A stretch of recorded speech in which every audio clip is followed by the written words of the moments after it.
my children, I got 2 daughters. They both attack me in fun, and I attack them in fun. Yeah. But I'll just make this up. But this isn't an exact event. But they will stumble over their words or something. They're trying to tell a story, and I'll say something to the extent of, "You must be so embarrassed right now." You're just spotlight of doom. Yeah. I'm like, how embarrassing. I mean, you must be so embarrassed. How does it feel now that that's out there? And everybody in their mind is, if they're not saying something, they're thinking it right now. Yeah. And so they do that to me too. Like when I stumble over my words, they go, "Oh," like today, actually, I was walking my youngest out of school and I tripped. I didn't fall, but I tripped. And she goes, "You must be so embarrassed. You look like a fool right now." Does it feel bad? Yeah. What? Are you kind of weird? Is it awkward? I was dying. I thought it was hilarious. That's pretty funny. I love it. From the business capital of the world, the Big Apple, New York, Middle Tennessee, it says here. Yep. Sounds riveting. This is the Mostly Middle Tennessee Business Podcast, a podcast about Middle Tennessee business owners and professionals. Mostly. Yeah, thank you, Mr. Matt Wilson, big old voice guy. Check out his podcast, the Mostly Marketing Podcast. You can guess where I got the Mostly moniker from. He likes using that word, and I thought it was appropriate because that's what we talk about here. This is the Mostly Middle Tennessee Business Podcast, where we talk to Middle Tennessee business owners, entrepreneurs, and professionals. We have real conversations that meander. They have offshoots. They have tangents. And, sometimes we chase them, sometimes we don't, but eventually we just have a good conversation. Problems, solutions, wins, losses, all that fun stuff. This is a video and audio podcast, so if you want to watch it, you can go to, or even listen to it and pick your poison where you want to listen to it, MMTBP.com. That's MMTBP.com. And there is a link there if you want to become a guest. You fill out the form, we take a look at it, make sure you're good, and maybe get you on. I am your host, Jim McCarthy, with JimMcCarthyVoiceovers.com and It'sYourShow.co, where we make fine podcasts like this one. If you need a podcast or want to improve your intros or production pieces, that's what we can do. Check us out there. And today, combining the world of real estate, and this is a returning guest, I believe his 3rd time being on the show. This iteration of it, at least. He is a bearded singing man, very famous online. And now he's in the real estate business. Please welcome back Mr. Marty Ray. It's always a pleasure, sir. You're a consummate pro at the radio voice and the intros and stuff. It's pretty amazing to listen to. It's like I've done this before. To watch you in your element. It's like you sit in here.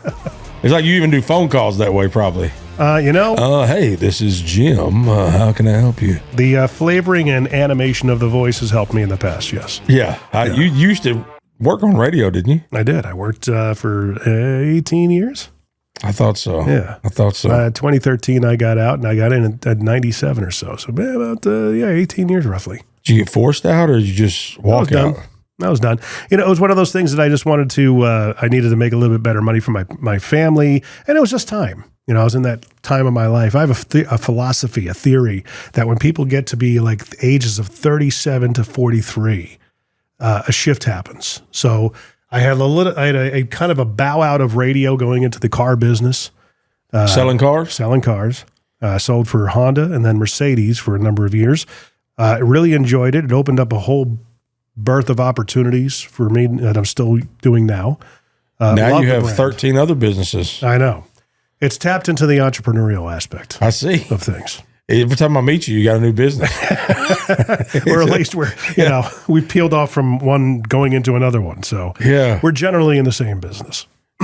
You keep all the same businesses, but you add new elements to it. It's pretty impressive. Yeah, it's for the past, I think everybody can say the last year has been a little challenging. I would say year and a half. Last 4, you mean? Is that what you meant?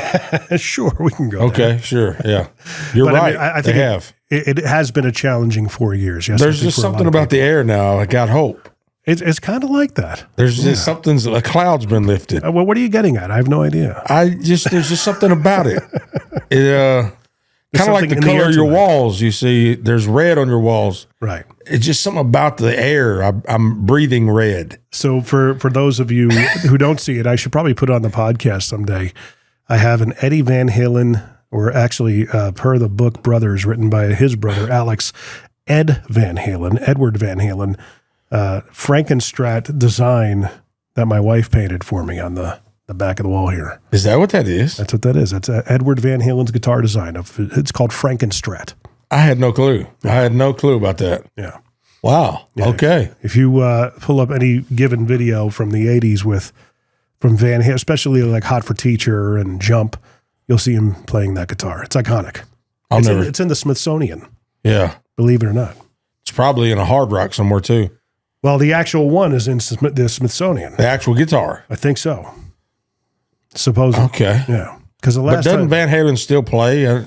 No, Ed died in 2020. Was Eddie Van Halen the lead singer? He's a guitar player. He's the one that died because I know they switched singers, right? Yeah, they've had Sammy a few Hagar singers. used to sing. David Lee Roth was the first one, then Sammy Hagar, then Gary Sharon from Extreme. They might have had one other in there. But at the end, they went back to DLR, David Lee Roth, and called it quits in 2015. So tell me you're a super fan of Van Halen without telling me you're a super fan. Yeah, they of Van Halen. That was the band that got me into music. This man, you were glowing when you said that. Yeah. Yeah, almost as if you were pregnant. Reading that book recently that Alex wrote, his brother, made me appreciate the album 1984 all over again. Really? That was the album that got me, like, you grow up, you listen to your parents' music, and then at some point you find your own music. For me, that was 1984, as I've told now several times over the past several episodes. In a tent on Assateague Island on the East Coast, I was 8 years old, and there was a boombox there. I hit the play button. It was like Kismet. I listened to it front to back. Yeah. And I was into it. I loved it. Every single minute of it. Yeah. How old are you? 49. 49. How old are you? 42. Yeah. Youngin'. So, well, I don't know about that. We're both in the 40s. You're almost at 50 now, but I still feel old for sure. But yeah, I definitely remember that's what you're saying is true about you listening to your parents' music, but I never liked my parents' music when I was growing up, meaning. But you didn't have a choice. You just had to listen to it, right? What did your parents listen to? Well, I say I didn't like their music. I didn't like country music. Really? Growing up. Yeah, I didn't like it. It was old people music. Mm-hmm. And even modern country back then. That's when I was young, Well, you were a teenager, and your formative teenage years were the late 90s. Right. And then, so at that time, it was like the Shania Twains, Tim McGraw was making a debut. Amazing artists. Yeah. Both of them. Kenny Chesney, Keith Urban. Yeah. So, I mean, what we know. Alan Jackson. It was getting more rock at that point. They were getting away from the train beats and more to doom-ga, doom-ga. Maybe, but I wouldn't have said rock back then. No. I think Aldean kind of really made it rock. Yeah, he did. Him and Brantley Gilbert. Well, Brantley came much later, but Aldean, I think. He came later, but Brantley Gilbert really concreted a rock. He's almost entirely rock now, isn't he? He's almost metal. Yeah, he's almost he's almost metal now. Yeah. But yeah, I was when I was a teenager, I did like my mom's music. Well, she listened to a lot of gospel. Yeah. And like black gospel, and I loved it. Yeah. And even as a boy. Because you sing very soulfully. So I guess that poured into you at an early age. I would say so. But my uncle, my uncle sings soulfully as well. So maybe it's just something that's in my dad's side of the family. Yeah. I don't know. Yeah. But yeah, I would say that it was influenced by black gospel, and then going from there as a teenager, listening to R&B music nonstop. Boys to Men, all of the even some obscure R&B from back then. Now, were you listening to that? Like, did everybody know you liked that back in the day when it came 100%. out? Did you? So you were just unapologetic. I'm into, because there was music back then in the early 90s when I was like, anywhere from 15 to 18 years old, that I couldn't admit that I liked because I was too much into rock. Right. Well, there were still those bands still existed for me, but Boys to Men was definitely not one of those bands. I mean, I think everybody liked Boys to Men. I don't think Well, I mean, it was. I don't know if that was embarrassing to admit. What did you like Boys to Men? I did, but secretly, I didn't want to admit. Really? Yeah, I thought they were pretty good. And it wasn't until later. But you were in life, scared to say it. I wasn't scared. It was just like it didn't, You didn't fit want my to be. image. Yeah. You had the long hair. I did. I had a mullet. Kiss paint. I had no Kiss. I wasn't into Kiss. I had the trench coat with the mullet and cigarettes. I smelled like smoke all the time. Nice. Yeah. It's exactly how I've always seen rockers. I've always pictured them. I could smell them even from TV. Yeah. Yeah. No girlfriend.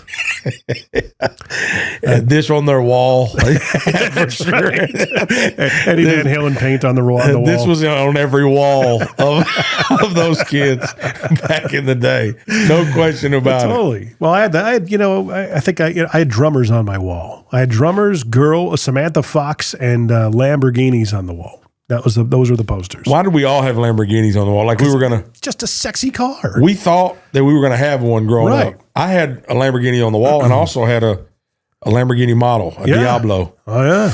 Oh, it was Diablos. For me, it was the Countach.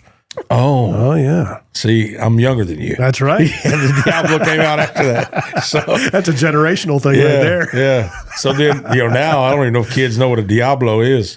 Diablo is the next generation of the stylings of the Countach, I want to say. It was that wedge shape. But the Countach is like so just transgenerational.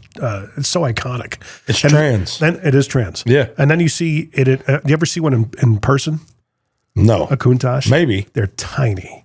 Really? Yeah. I got a glimpse of one, the inside of one a couple of years ago. And I was like, this thing is just no frills. Nothing, it's an engine on a skateboard. That's it. And it must be fun to drive. And apparently they're really crappy to drive. They're not fun, from what I've heard. I wouldn't want a Lamborghini. Nah. Now or really never. Would you rent one just to get a taste? I don't know if I would fit in it. just think about You for and real. me both. Getting in Yeah. and out of it, they're very low. Dude, when I worked at Mercedes, there was a guy who pulled up. It was a blue one, and it was a Saturday, and I think he was just coming by to show off. And I think he had a Diablo, but he must have weighed 500 pounds. I mean, he was massive. And getting out of this thing, it probably took him 10 minutes. I'm not kidding. And it's like, No thanks. yeah, I'm good. I don't like getting out of my mom's Hyundai Elantra. Much less because the Lamborghini has those seats that hug you. Right. I don't need them to hug Bucket me. seats. Yeah. Okay, I don't need that. I don't need it to do like this because that's just digging into my back. Oh, yeah. Because it ain't hugging me. When I sold Mercedes, it became more about comfort and style and the look and the feel. Because that's how we sold against BMW. BMW was where you could feel the road. You wanted to feel more of a connection to the ultimate driving machine. You wanted to feel the car on the road. You wanted to feel it in the wheel. Mercedes is more about comfort for the most part. I sold cars once too. Did you? I did. Whereabouts? Blythe, Arkansas. What brand? I sold Chevrolet and Ford. Right. Yeah, and I actually sold a car to a guy one time. He was a Ford Mustang owner. Wait a minute. Chevrolet, that's like selling McDonald's and Burger King at the same time. I didn't sell it at the same time. That was two different. Two different places. Yeah, that would be weird. Yeah. Yeah. That's funny to think about. A McDonald's, one of those like Taco Bell, Right. KFCs, but it's McDonald's and Burger King. Yeah. That'd be funny. No, so I was this one time. This guy came in. He was a Mustang owner, and he had a. I don't remember what year it was, but we'll just say it was a 2001. Yeah. And he had an 01 Mustang, and we had this brand new Mustang that was 02, and I think it was 02, and the only difference was it had a 45th anniversary badge on it or something like that, 55th or 65th, whatever the fifth was anniversary, and it was a different color, and then the dash had a little logo on it, and I took him. He wanted to look at it, and I said, okay. And I said, what are you driving now? And he showed me, as we were leaving on the drive, he showed me what car he was in. I said, oh, it's really similar to this one. And he goes, yeah, I just wanted to see what this one was like and if it was worth whatever. I ended up selling him the car. Right. And I took, I didn't, but I wasn't trying to. You remember what the premium price on it, what the difference was from the regular one to the different nomenclature? I have no clue. Really? That's the whole thing's a blur for me. I didn't sell cars that long because what happened in the car back then, how long ago did you sell cars? 2013 to 2016, I believe. So it was probably like this already for you then, had to be. Before, at the time that I came into doing it, that brief moment, there were people that could work their own deal. Yeah. And then they were ushering in this thing where you didn't work your own deal really. You were just a middleman for the sales manager to write a number down, approve a number, all this type of thing, back and forth. And then if they made an offer or something, then you would have to take it, and you couldn't say yes or no on anything. Right. But before that, you could actually make a deal. You knew the number to work that you had to work with. They empowered you. Right. Yeah. Well, see, I knew I needed some money. So we had this sheet, and it showed how much we paid for certain used cars. Mm-hmm. And I said, okay, well, I can make some money here because we paid this for it, and it literally will sell for this. And it was like, I don't know, $3,000 more that it was booked for, whatever it was. I don't remember. But I sold the car for exactly what the Kelley Blue Book was, what we were able to get for it. And I got the guy to sign off on it. I took it to the sales manager, and he goes, let's get it to, let's do it, give it to him for this. And it was only $1,500 more. Yeah. Which killed my commission. Really? Yeah, because I only got commission on $1,500 instead of $3,000. So he wanted you to come down? Come down. Really? Yeah. And Why? I said, that's what I said. The guy already agreed. That's exactly what I said. I said, this don't make sense, Greg. If you're listening, Gregory. You're on notice, Greg. I bet you're not even in the business anymore, Greg, because you gave too many people half off. Anyway, he's probably selling, I don't know, heroin or something on the street or something. I don't know what Greg's doing. Vacuums. But probably Kirby's. Yeah. Or rainbows. I did that too. Did you really? I did. My aunt did rainbows.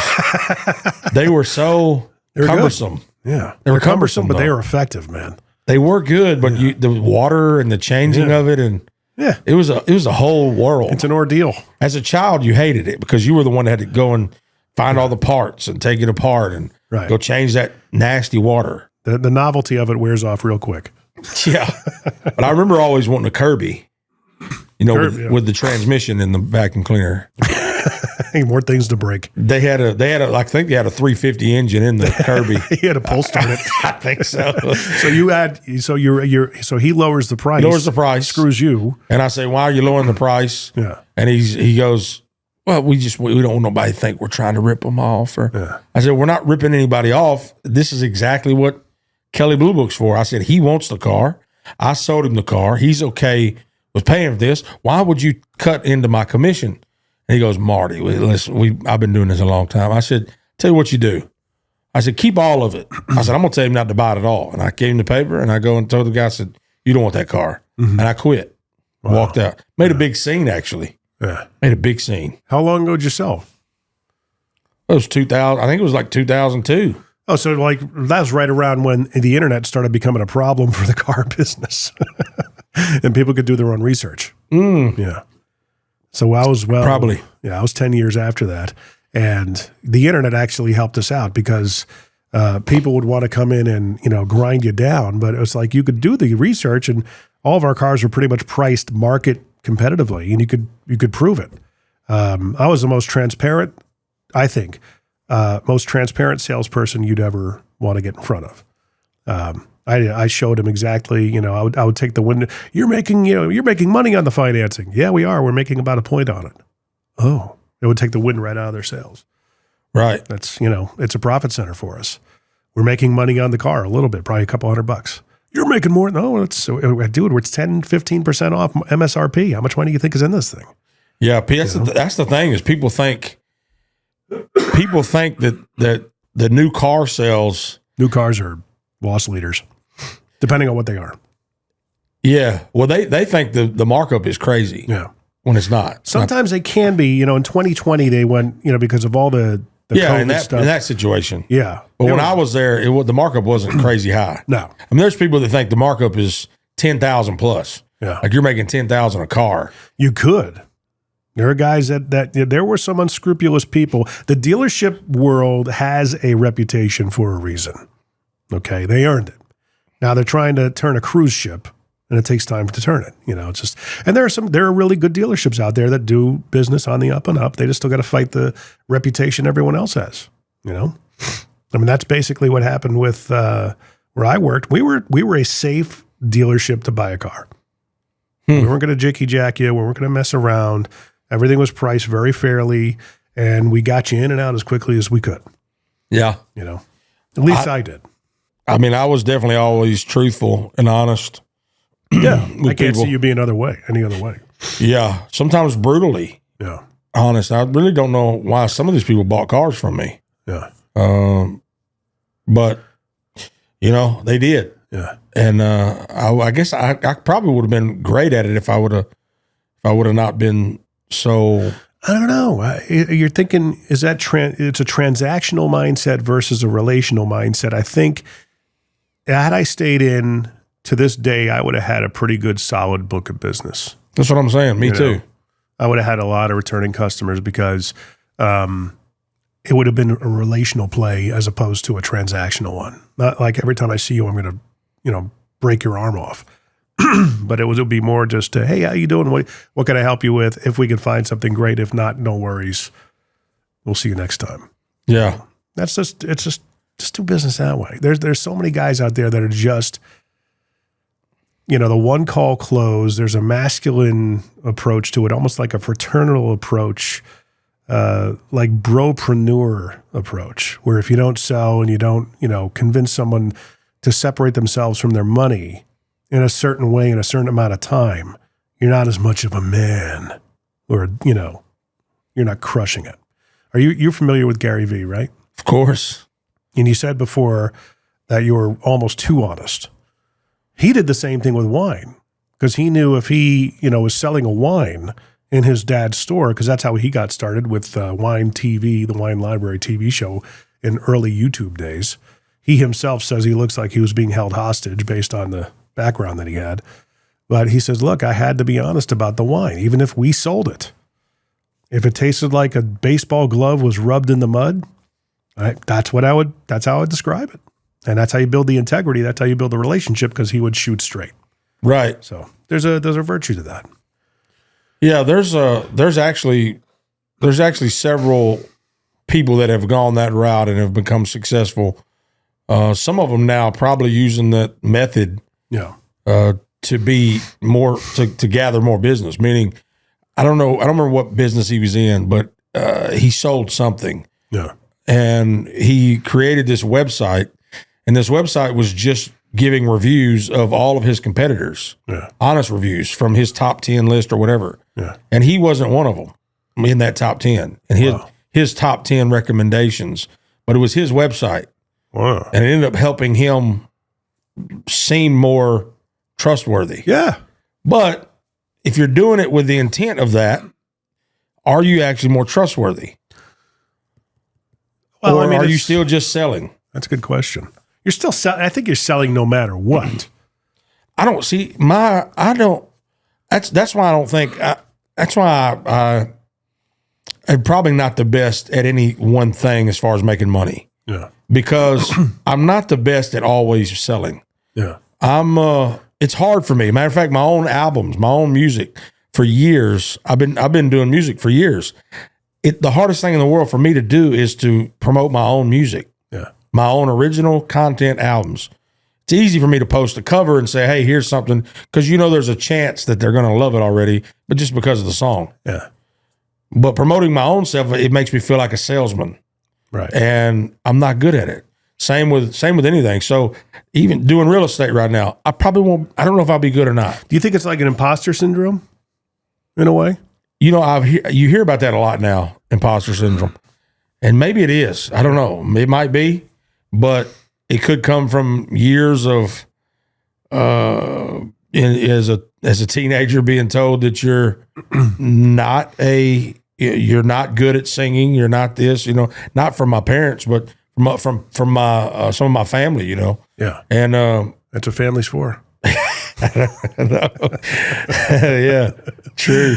But but they really thought that. It wasn't like it wasn't as if they were doing it out of evil. They really believed that in their own mind. That was their opinion. They just didn't have a filter. That is true. My family is 100% like that, and I'm a lot like that. But it could do. Can they take it? Is a question. They could dish it, but can they take it? Sometimes they could. But when they would make me mad, I would dish out the same type of visceral language toward them, and they wouldn't. Yeah. They wouldn't like it. See, is that the right thing to do? No. Yeah. 100% not. Is it eye for an eye or turn the other cheek? 100% turn the other cheek. Yeah. Yeah, I was, not to make excuses, but I was a teenager then. Not to say that I'm perfect at it now. Yeah. But I'm definitely trying my best to be one that loves my enemies, blesses those that curse me, does good to those that hate me, and prays for those that despitefully uses me and persecutes me. Yeah. That's from Jesus. It shouldn't be a surprise that it's happening. Yeah. So we're about to go to Thanksgiving at the time that we're recording this. Thanksgiving is next week, and my kids enjoy going to see their grandparents, my in-laws. The rest of the family has not really been involved all that much in their lives, so they can kind of take it or leave it with a grain of salt. But there have been comments made in the past. Somewhat body shaming, hey, you think you have enough on your plate, that kind of thing. And it's like, dude, doesn't need to be said. Why would you say that? It's Thanksgiving, for crying out loud. So my daughter has like a couple of preloaded responses should that happen. I'm going, should I encourage this or say, turn the other cheek? The devil on my shoulder saying, "Oh yeah, all day, encourage." Well, it depends on what she's saying. Right. What is she saying? I can't remember what to give me a canned response. I'm going to tell you, "Hey, fatty." No, nothing that blatant. You think you got enough food there? How does she respond? What is one of them? You don't even have to be exactly. Well, the thing is that I told her, I said, "Why don't you instead of just going down to their level, why not a psychological response where you just kind of look at them and say, are you okay? And just kind of look right at them and leave it at that. And don't look in their eyes, look in between their eyes. This way it's a little off-putting. And then, no pun intended. Because she had pudding on her plate. Especially off-putting. Yeah. Do you, now here, answer this question. Because my family, while we would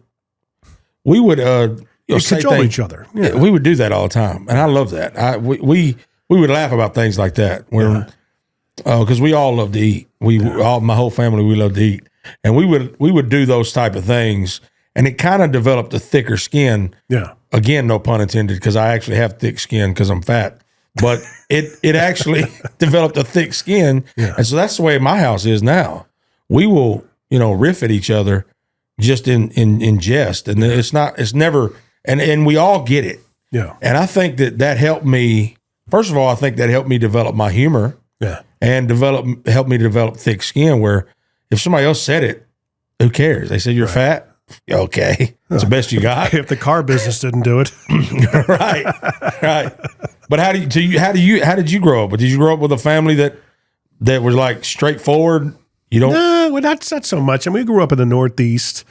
My brother and my cousin and I Northeast. Thanksgiving, Northeast Connecticut. Really? Yeah. You didn't know that? I didn't know that. Oh yeah. I thought so. This ain't even a radio voice. This is just a Yankee voice, pretty much, that you just have. It's a watered down New York accent. I mean, I can go all New York if you really want me to. I could. Did you used to do that? Forget about it. All right. You used to sound like that? Not like my parents. My father was was born in Yonkers. My mom was born in the Bronx. My mom's got it thick. My dad had it fairly thick as well. And we grew up around it all our lives. A lot of New Yorkers lived in southwestern Connecticut. So I was surrounded by it. I was able to adapt and develop characters, if you will. I could put, Tony the Gavone out any time you want me to, forget about, that kind of thing. And whenever I start getting a little ramped up and emotional or even angry, the three-fingered point comes out and the Robert De Niro face comes out. Yeah. All right. And that's something that it just comes by proxy. But once I got in the radio, I paid more attention to how I spoke, and I wanted more of a neutral accent. There was a club up there called Tuxedo Junction, and I was the guy that voiced the bands to come up every week and with the change they add up every Tuesday or Wednesday. And I would listen back to it as it played on the air, and I noticed I would say, coming up this Saturday. Saturday. And I'd go, oh, gosh, I sound like I'm just, Saturday. So I would actually overcompensate and say Saturday. And that's how I corrected it. Articulation change. Yes. Yeah. But it was also self-criticizing and listening back, as I always coach my voiceover students to do, and listen to what annoys you and fix it. Interesting. Yeah. Yeah. So your family didn't they didn't jab you at all. No, I mean, it wasn't really like body shaming. We also grew up in a different time that we weren't really how things are today.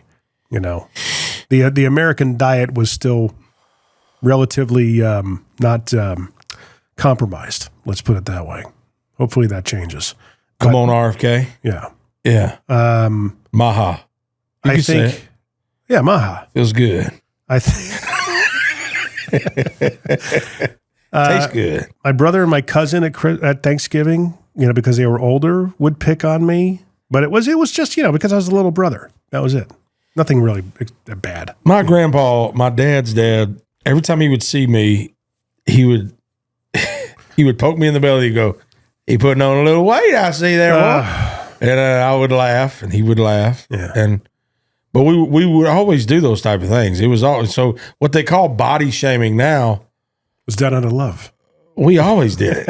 We always did that. Matter of fact, even in my family now, my children, I got 2 daughters. They both attack me in fun, and I attack them in fun. Yeah. And there's one time where they'll like, if they'll do something, I'll just make this up, but this isn't an exact event, but they will stumble over their words or something. They're trying to tell a story, and I'll say something to the extent of, "You must be so embarrassed right now."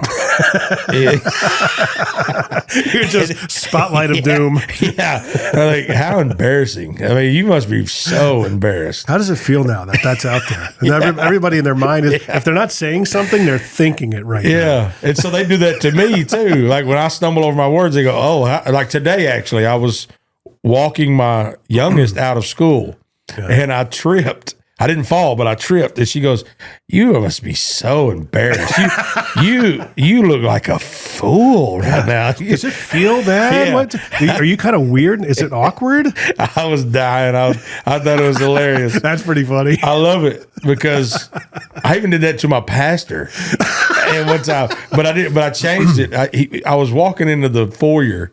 And Goodlettsville Pentecostal Church, if anybody's in Goodlettsville, as I was walking into the foyer, and my pastor he was sitting there talking to somebody, and just the old, I tapped him on the other shoulder, and I'm on this side, right? Yeah. And he turns all the way around, and I keep walking, and I said, "Gotcha." And then he comes in there after he's done talking, and he comes up, and I said, "You look so stupid in there." And he was dying. He was laughing his butt off. That's called cringe humor, I think. We used to do that in the car business. There was a thing I used to do, and it came from back when I used to listen to Opie and Anthony. And we had a guy who came on. He was a newer salesman. He's actually really intelligent, very well written, but he had just like the look of him looked like he came from a trailer park. Yeah. And he kind of conducted himself as such, but he was so well spoken. Yeah. Tall, skinny, might have been strung out, might have not. I don't know. But we were doing a trade walk. I don't know if you remember doing those. What is that? You would, when you get your trade-ins that came in, and the whole sales staff and the team would go out to where all the trade-ins were from the weekend and the day before and walk the trades, go over them, make sure that you knew about them and details, things to sell around, things of that nature. So they had a truck there with a cap on it. And this guy goes to me, he's like, hey, McCarthy, man, you can make some babies in the back of that thing. And I just kind of looked at him, and people kind of chuckled. He was still kind of like in that hazing phase of getting into the dealership, and I was already well accepted by that point. And my buddy Jeremy was next to me, and he knows what's coming. And I look at the other guy, and I go, I don't get it. And he's like, come on, McCarthy.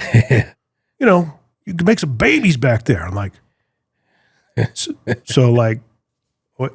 So put a mattress in the back, you saying? He's like, yeah. I'm like, oh, and like a rubber sheet so the woman can give birth back there. That's what you're saying? He goes, so one can. No. Come on, McCarthy. I'm going, I don't get it. I don't know what you're talking about. I'm like just deadpan. And you don't know what I'm talking about? I'm like a woman giving birth in the back, making babies, right? Like putting just a plastic sheet down on the mattress. Is that what you're thinking? He goes, are you serious? I go, yeah. My buddy's next to me just like doing one of these. That's the best way, though. If it's a stupid joke anyway, that's the best thing to do. I don't get it. Yeah, because they immediately, they rail out of control at that point. Now they're going to explain it. Yeah, they have to explain it. Then it gets worse and worse. That's right. And then eventually they see how stupid it is. And you basically just kind of milk it to the end until they just stop. Yeah. And I think twice before they do that. Even to this day, that guy thinks you didn't get the joke. He's like, that Jimmy Mac, that man. McCarthy is a dumbass. That My boy, gosh. He don't even know what making babies means. Or when somebody interrupts you, you go, oh, I'm sorry. Go ahead. I wasn't talking. You're right. Yeah. And you just stop. Yeah. Yeah. Oh, I'm sorry. Oh, sorry. Go ahead. No, you. I wasn't done interrupting you, interrupting me. So, yeah. Just, Don't mind me. I'm just talking. Does your garage door sound like this?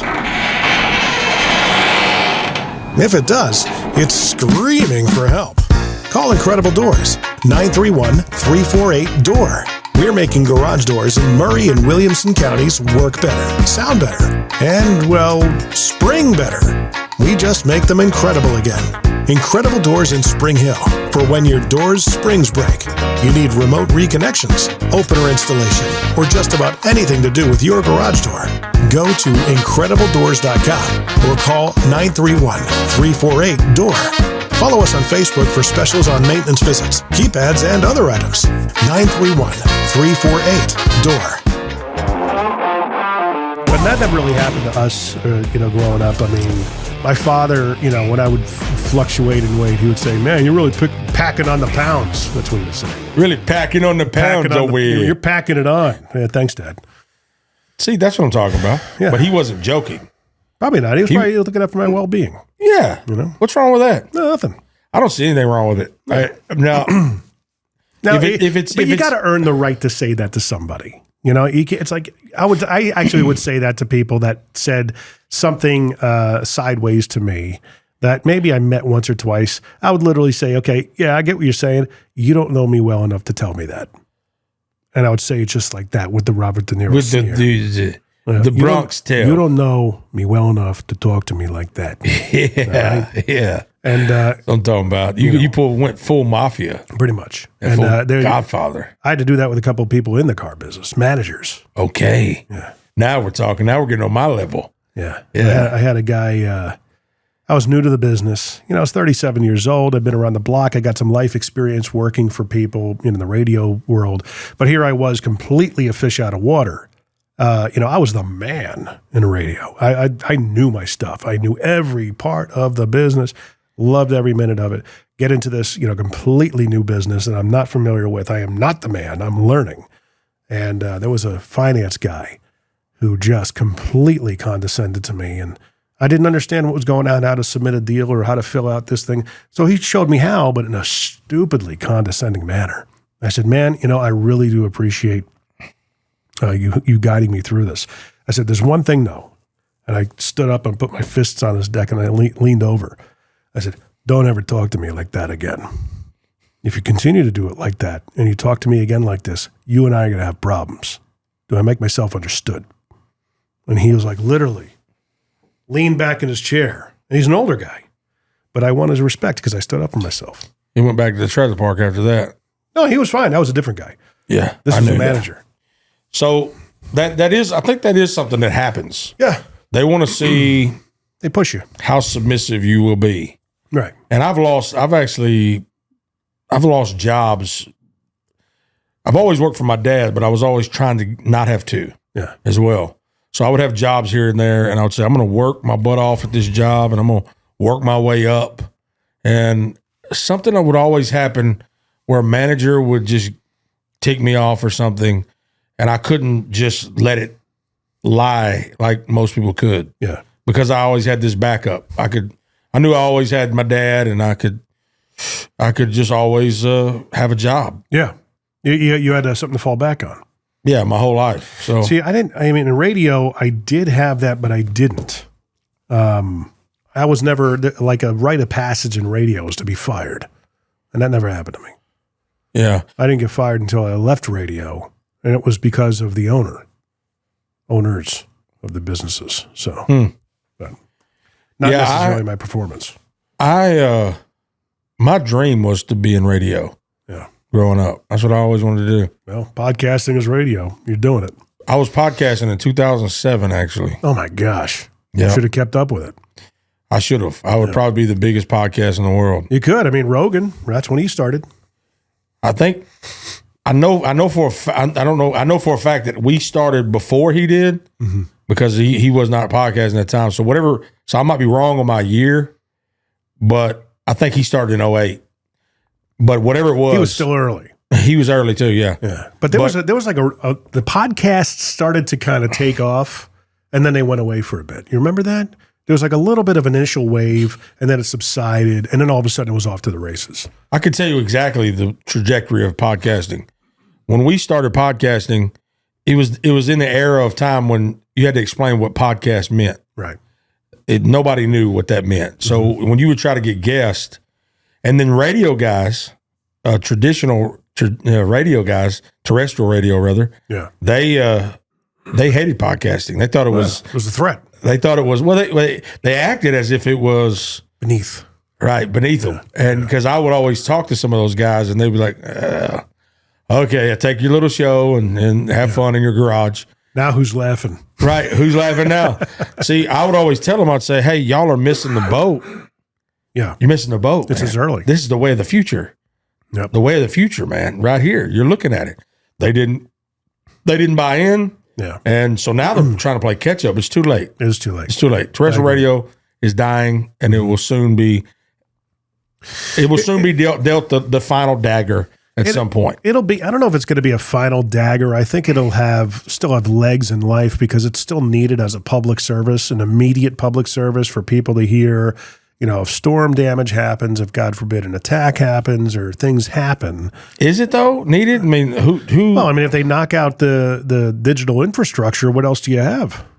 You've got the airwaves. I mean, the next thing they're going to do is knock out radio towers, and then we can't do anything. I mean, yeah, if you're talking about AM, sure, there'll always be AM radio stations, but FM will seemingly, and it's all up for debate, but FM seems like it will die because FM was the better quality of the wattage or whatever it is that allowed you to be able to listen to music better. FM gave you fidelity, right? Frequency modulation. So then that is not something that I wish there was a number of, I'm sure there is, of how many people are actually listening to music on the radio on a daily basis. It depends on where you get that information from. Right. If you get it from Clear Channel. Well, it's not from Clear Channel. It's going to be from Nielsen. And prior to that was Arbitron. Yeah. That's where those were the ratings companies that would send out literal, at one point in time, physical paper diaries that you'd track what you listened to, how long, what time of day, what radio station, so on and so forth. And that's why radio stations were so heavy on, frequency and call letters. So you had top of the hour breaks, which were legal IDs. And then throughout the hour, you'd be like, 98.5 KLUC, Las Vegas's #1 hit, telling you and pounding that into your head, those imaging positioner statements that you could write it down and immediately the radio station would get the credit for that time listened.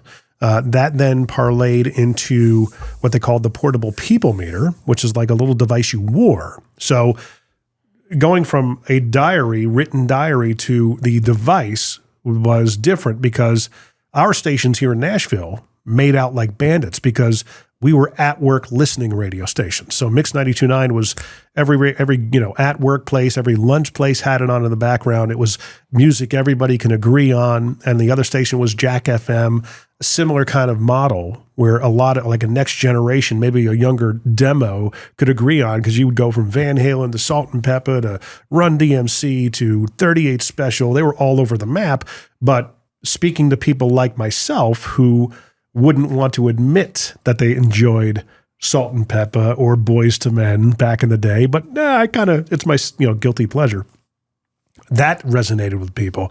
So our two radio stations it so benefited us. The only downfall of that is that it doesn't measure active listening. So when you're writing things down, you are actively listening to it. That's why talk radio is such a good medium. People are listening actively to talk radio. Passive listening was what the portable people meter was listening to. If you're standing in line at a Subway to get your lunch and you stood in line for 10 minutes and it captured the frequency coming out of the speakers from whatever radio station was on, that radio station would get credit. Doesn't mean that you were actually listening to it. See what I'm saying? Right. So That's it's an interesting paradigm shift with the measurement of the ratings. From there, I don't know where it went. I know that Nielsen ended up buying Arbitron. And yeah, a lot of the radio consulting companies that are out there are still obviously very biased towards radio because it's in their best interest. They want to keep it going. Yeah, I mean, I'm not necessarily one that wants it to die. Nobody does. But I just don't. I know that I don't. I know I never use it. It's the powers that be and the companies that snatched up all these mom and pop radio stations after Clinton signed the Telecommunications Act in '96. That's why they got compromised. They all started cannibalizing themselves.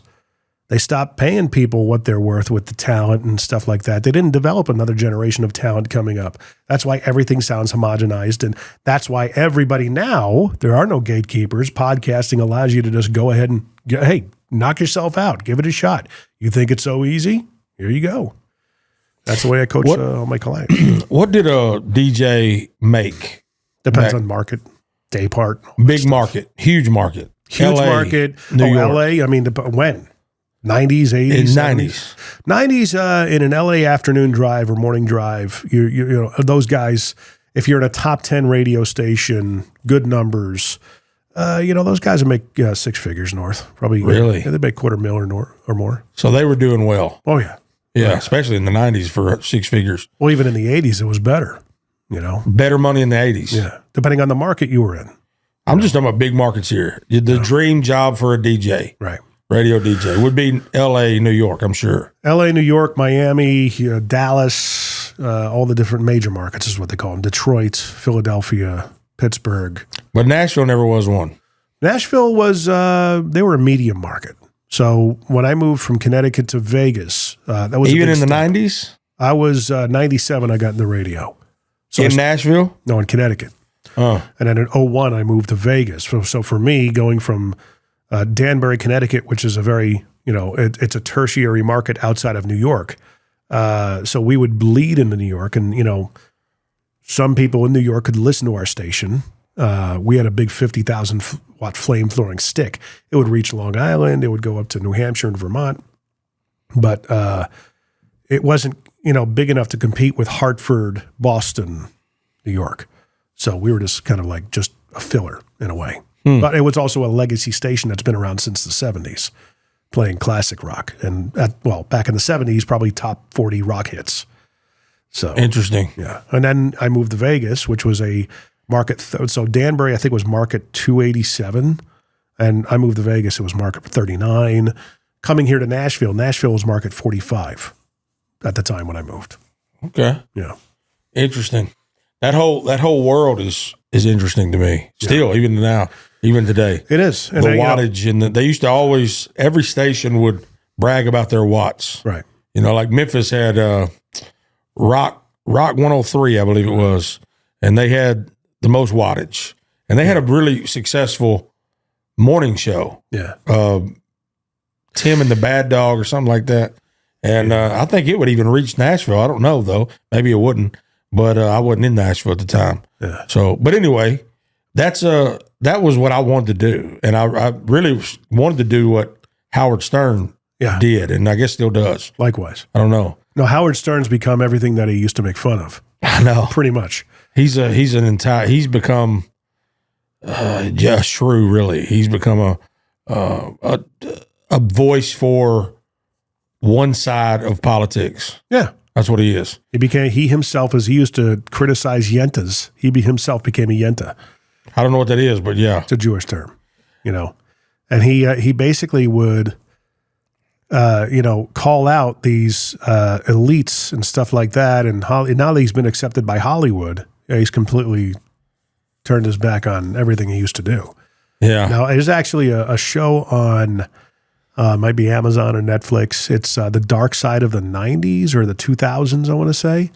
And a portion of the episode is dedicated to radio DJs, shock jocks. And they talk about the feud between Opie and Anthony and Howard Stern in the early millennium. And how Howard, it's fun, all the people who were commenting on it that were part of Howard's show are like Stuttering John Melendez, Jackie Martling is on it. And, they get to the point where Howard was trying to make amends with people he might have ticked off in the past. And it's all like all these celebrities that now he's friends with. And these guys are going, well, what about us? You treated us like dirt and didn't pay us. You don't make amends with us. So, Yeah, interesting. Yeah. Yeah, I just remember my dad, I never listened to him on the radio, but I remember my dad would always watch E. Yeah. Where he was on there with the video and stuff. And I thought, that's got to be the coolest job in the world. Fun. Yeah. To do that. I said, I would love to do that one day. It's a circus on the air. Yeah. He's a regulator. But he, I remember watching him back before he was syndicated. He was on a show on Channel 9 locally in New York. Really? Oh, yeah. Yeah, that's way before my time. Yeah. I didn't even know who he was until the E thing. Then he had the movie Private Parts. Yep. And I watched that. I thought it was cool. Watching, it seemed like it might be a real biopic. Whether it's real or not, I don't know. It was an accurate depiction of his story up until about 1987, 88. Because he got syndicated, I think, around that time. Maybe it was the early 90s. And we started branching out. I think Philadelphia was his first market. Because, he did some pretty dastardly stuff. He was first on, was it true that he first started with country? Like WNBC? No. That whole thing? He was actually on a station in Westchester. That's where he got his start in the movie. Like, all that's accurate. So he got started in Westchester. Then he moved to Hartford, WCCC, which is still, I think it still exists. Maybe it doesn't. But that was like a station I wanted to work for when I worked in Connecticut. All my buddies worked up at WCCC, and Howard was the syndicated morning guy. Or was he? Yeah, he was. There was definitely a country station in that era. Well, before he was big time. He went from Hartford to Detroit, which was a rock station. And Hartford was where he met Fred. And he took Fred with him to Detroit. Or maybe he didn't. He went by himself to Detroit. And then the Detroit radio station flipped to a country station. That's what it was. Yeah. And he quit on the air. Yeah. Yeah, he made waves. Yeah. That was actually there was some funny parts about it. Yeah. But he did some very crazy things too. He did. He did some It's a character he plays. He is not like that in real life, I can assure you that. Really? Yeah. He is a very quiet, reserved. A lot of these people who are so over the top in their approach on the air in the radio world, once that mic goes off, it's like they just don't want to talk. They're shy. I did see one of the sweetest. I never watched American Idol or America's Got Talent or any of those shows, but I do see clips. Yeah. And I remember there was one moment where this kid, little young kid, cute kid, gets up there and he's rapping. Mm-hmm. He says he's a rapper, and he's just rapping. He's just letting it go. And this was during the era when Howard Stern was on whatever show it was. I guess America's Got Talent. Right. Yeah. Yep. So then all the other ones, I think, They let the kid pass. Howard Stern goes, kid, I got it. It's got a no for me. Yeah. The kid goes and just breaks down, bawling. Howard Stern goes, he completely loses it. And he goes up on stage. He goes, oh, I can't do this. He says, he gives the kid a hug. He says, I can't. He says, I'm done. I can't do this. And he quit. He quit the show. I don't know if he quit right then, but he quit. That was his last season, I think. Really? Yeah. And I thought, that's actually really sweet, because that would be hard to do. Crush a kid on live TV. It took a lot of bravery for it. I think the kid was like, maybe he might have been 4 or 5 years old. Yeah. And he's up there, rapping. He's not that good, but it's cute. And the other ones couldn't say no. But Howard Stern actually said no. If you were there to help his show, I think he was very appreciative. In Vegas, he used to do his show from the Hard Rock once a year. And it might have been for his birthday or something. So towards the end of my time there, I was able to convince the engineering team who worked with the New York team to put everything together at the Hard Rock.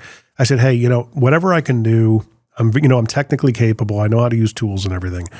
If you'll have me, I'd just love to get a glimpse of how this thing works and see behind the scenes. And they were like, fine, they humored me. And I came down there and helped him out with a bunch of stuff. And I got to see, at one point, he was doing a gag or a bit called the Miss Butterface contest.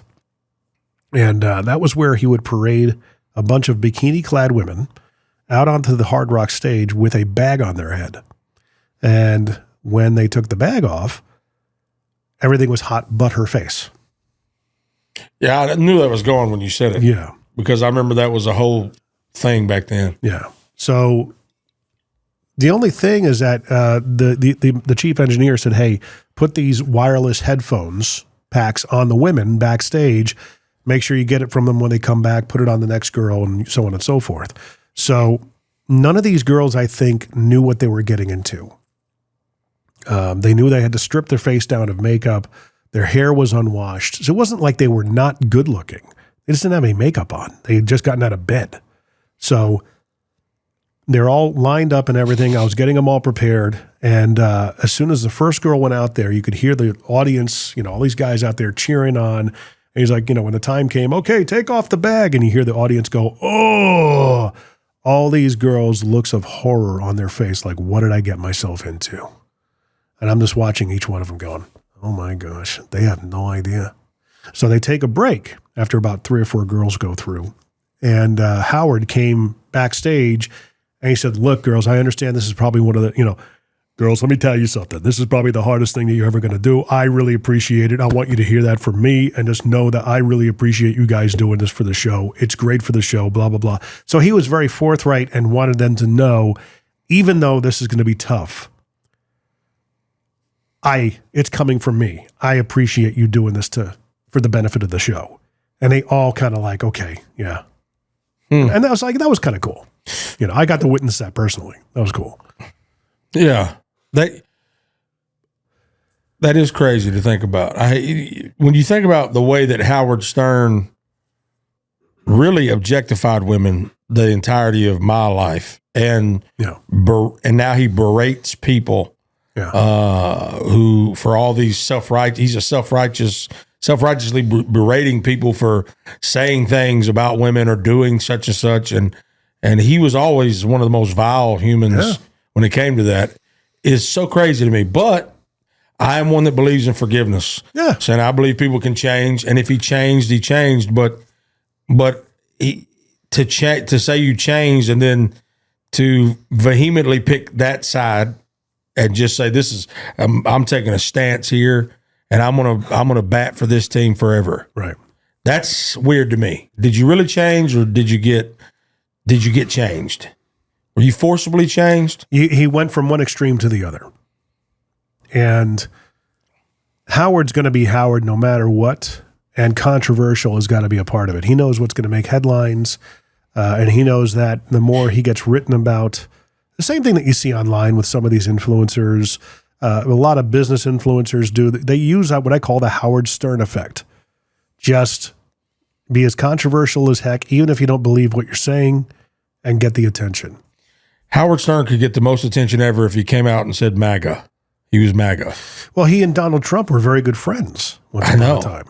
So my point is, it's not just about that. It's deeper than that, because anytime an artist releases a song about MAGA, Trump song, it goes through the roof. Well, because it's polarizing. It happened with Aldine. They'll try that in a small town. That's right. Okay, and I produced that podcast, the Try That in a Small Town podcast. Go to trythatinasmalltown.com. Shameless plug. Advertising inquiries are taken within. And you probably should, because it's a good early time to get in, because that show is off to the races. But I was intrigued with the concept of the podcast because it was risky. In a town where the music business leans heavily left, and we know for a fact that there are artists out there, big artists, who texted Jason, apparently. Jason talked about it on the show and said, look, when he put the song out, they would text him, we're behind you, I'm behind you. But they wouldn't publicly say it. So he would text back, and that's great to hear. How far behind me are you? And, that was a good point. That's clever, yeah. Because these people were too afraid to risk. But, the golden goose. That's kind of that's a similar thing, not really the response that Jason Aldean gave, but Kid Rock said that there were tons of people, and even Joe Rogan and even Dennis Quaid said there's tons of people that are actually in Hollywood that are conservative Republicans. They're afraid to talk. They just know they can't say it. Yeah. I got buddies that are in that business, in that realm, and they have to listen. Here's what's crazy. Here's what sucks about it. They have to respectively listen to all the liberals say whatever they want to say and be praised for it. But if they dare say anything, they never work again. Right. In that business. Right. That's not right. You should, if either you don't talk about it at all and everybody's treated the same if they do, or everybody can talk about it and they're treated the same. But look what's happening. You got a lot of an uprising of different studios that are setting themselves up in different areas of the country that are creating content and feature films and TV shows that fill that void. Now there's established a void and a hole in the market in terms of entertainment, and people getting tired of certain agendas being shoved down their throat. Not to say that the right didn't do it either, but people got tired of religion and Christianity being shoved down people's throat on some level. There was plenty of people. They're called liberals, right? but a lot of people, the same thing kind of happened, and now they wanted God taken out of the schools. The beautiful thing about it, though, you got a free market economy that allows for if a hole is established in a market, it can be filled. And now I think that's happening. There's a pendulum swing went over too far. Now it's coming back, I think. You don't think it, you see it. Yeah. There's a red wave. Yeah. Even California had more red than ever before. Yep. New York more red than ever before. So there's definitely a shift. People, and it's not even just, people could probably deal with the politics and shoving this bull crap everywhere. Why do we got to see this everywhere? You think I want my kids to read a book in elementary about tranny that has sexual relations with a man having that shouldn't even be in the conversation at that age. Right. That wasn't when I was growing up. No. I was reading R.L. Stein and reading Goosebumps and reading Hardy Boys and stuff. Judy Blume. Yeah, we didn't. You read Judy Blume? I did. Oh, okay. Yeah. My favorite books was Tales of a Fourth Grade Nothing. Only because it was a scene with Halloween. I enjoyed Halloween at the time. Wow. So I see. Yeah. No, you don't. Yeah, them guilty pleasures, they just come right out. Yeah, whatever. I'm 49. I don't give a crap. Why should you care now? Yeah.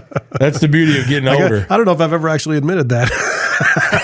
Yeah. I used to read Judy Blume when I was 10 years old. You're going to edit that out. No, you're going to say something else. I used to read National Geographic. Yeah. All of them. Yeah. Wait a minute. No, I didn't. I used to read Playboy for the articles. Right, yeah. You ever actually read Playboy for the articles, though? I've never read a Playboy. The articles are actually pretty good. Well, see, Me though, when they came to stuff like that, we had magazines were the magazines were in, but my dad had a satellite, so he had the big satellites? Yeah. Had to take up half a yard. Right. Yeah. My backyard was taken up by one of those. And they would move.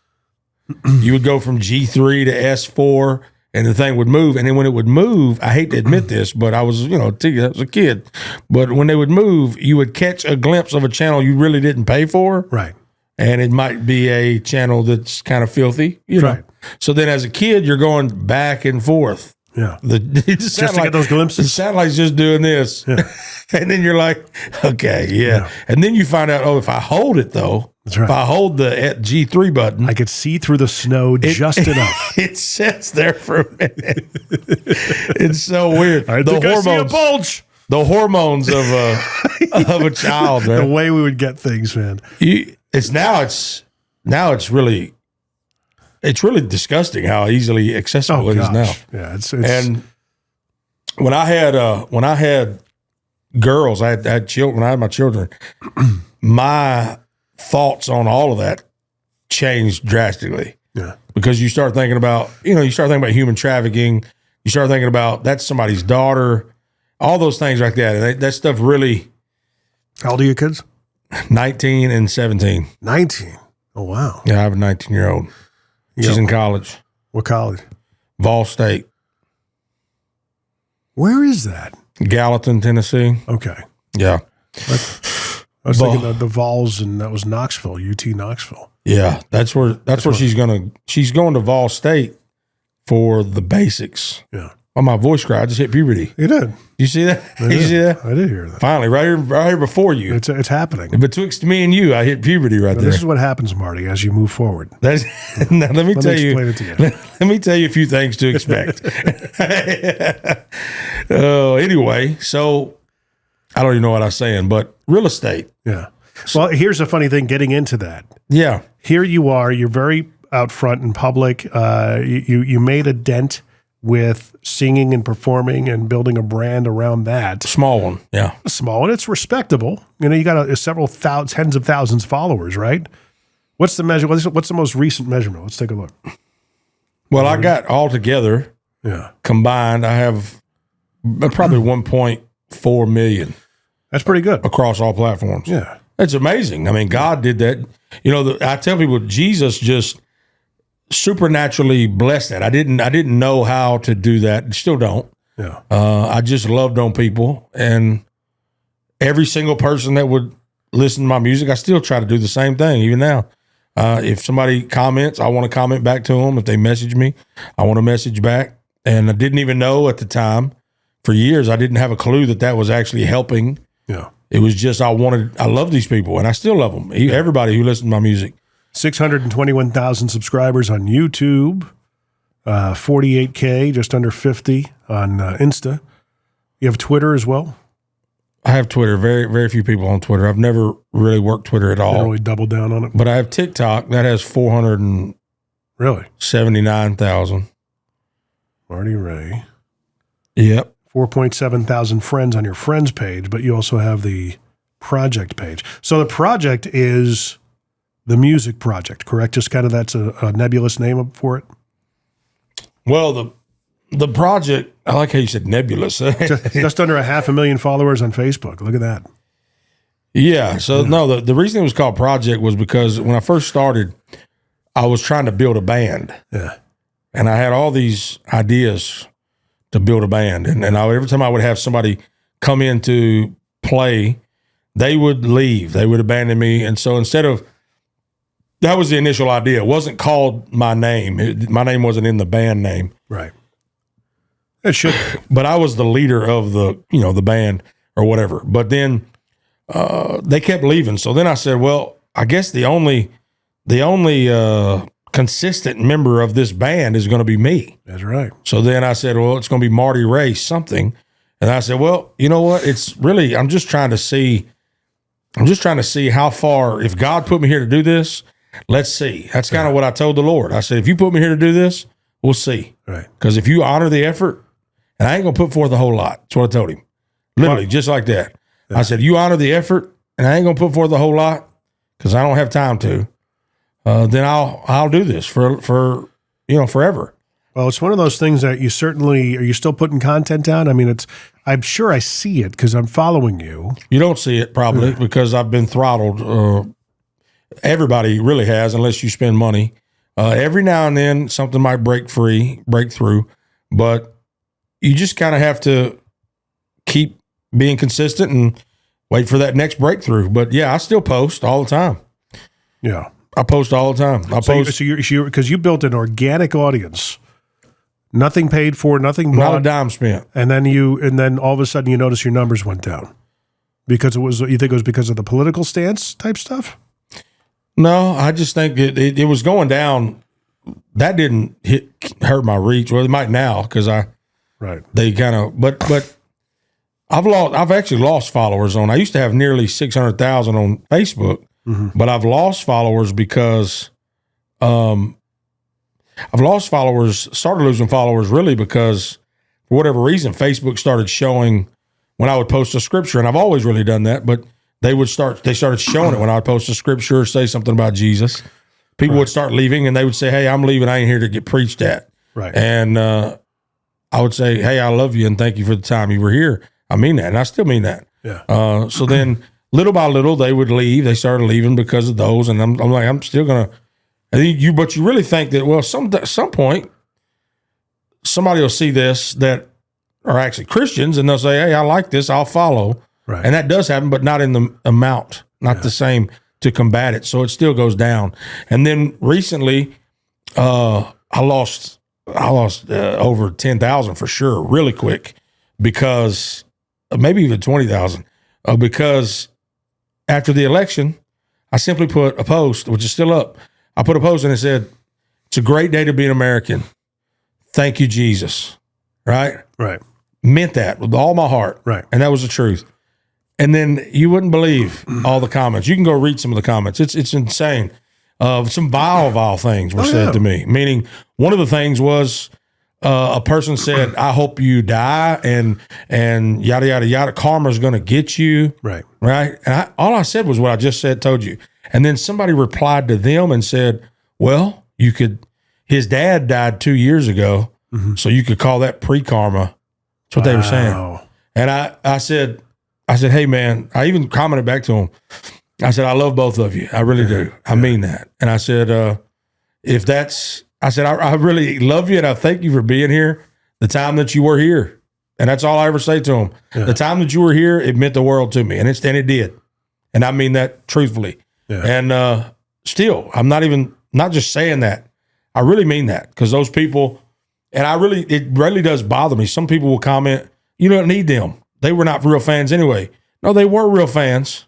They supported my music greatly. Yeah. And we had conversations for years in my messenger back and forth throughout the years. So they were real fans and they were real people and real humans. And I did love them and I still do. Yeah. And I'm sad that they went, but if that's what, I'm not changing, just like the ones that left because I mentioned Jesus.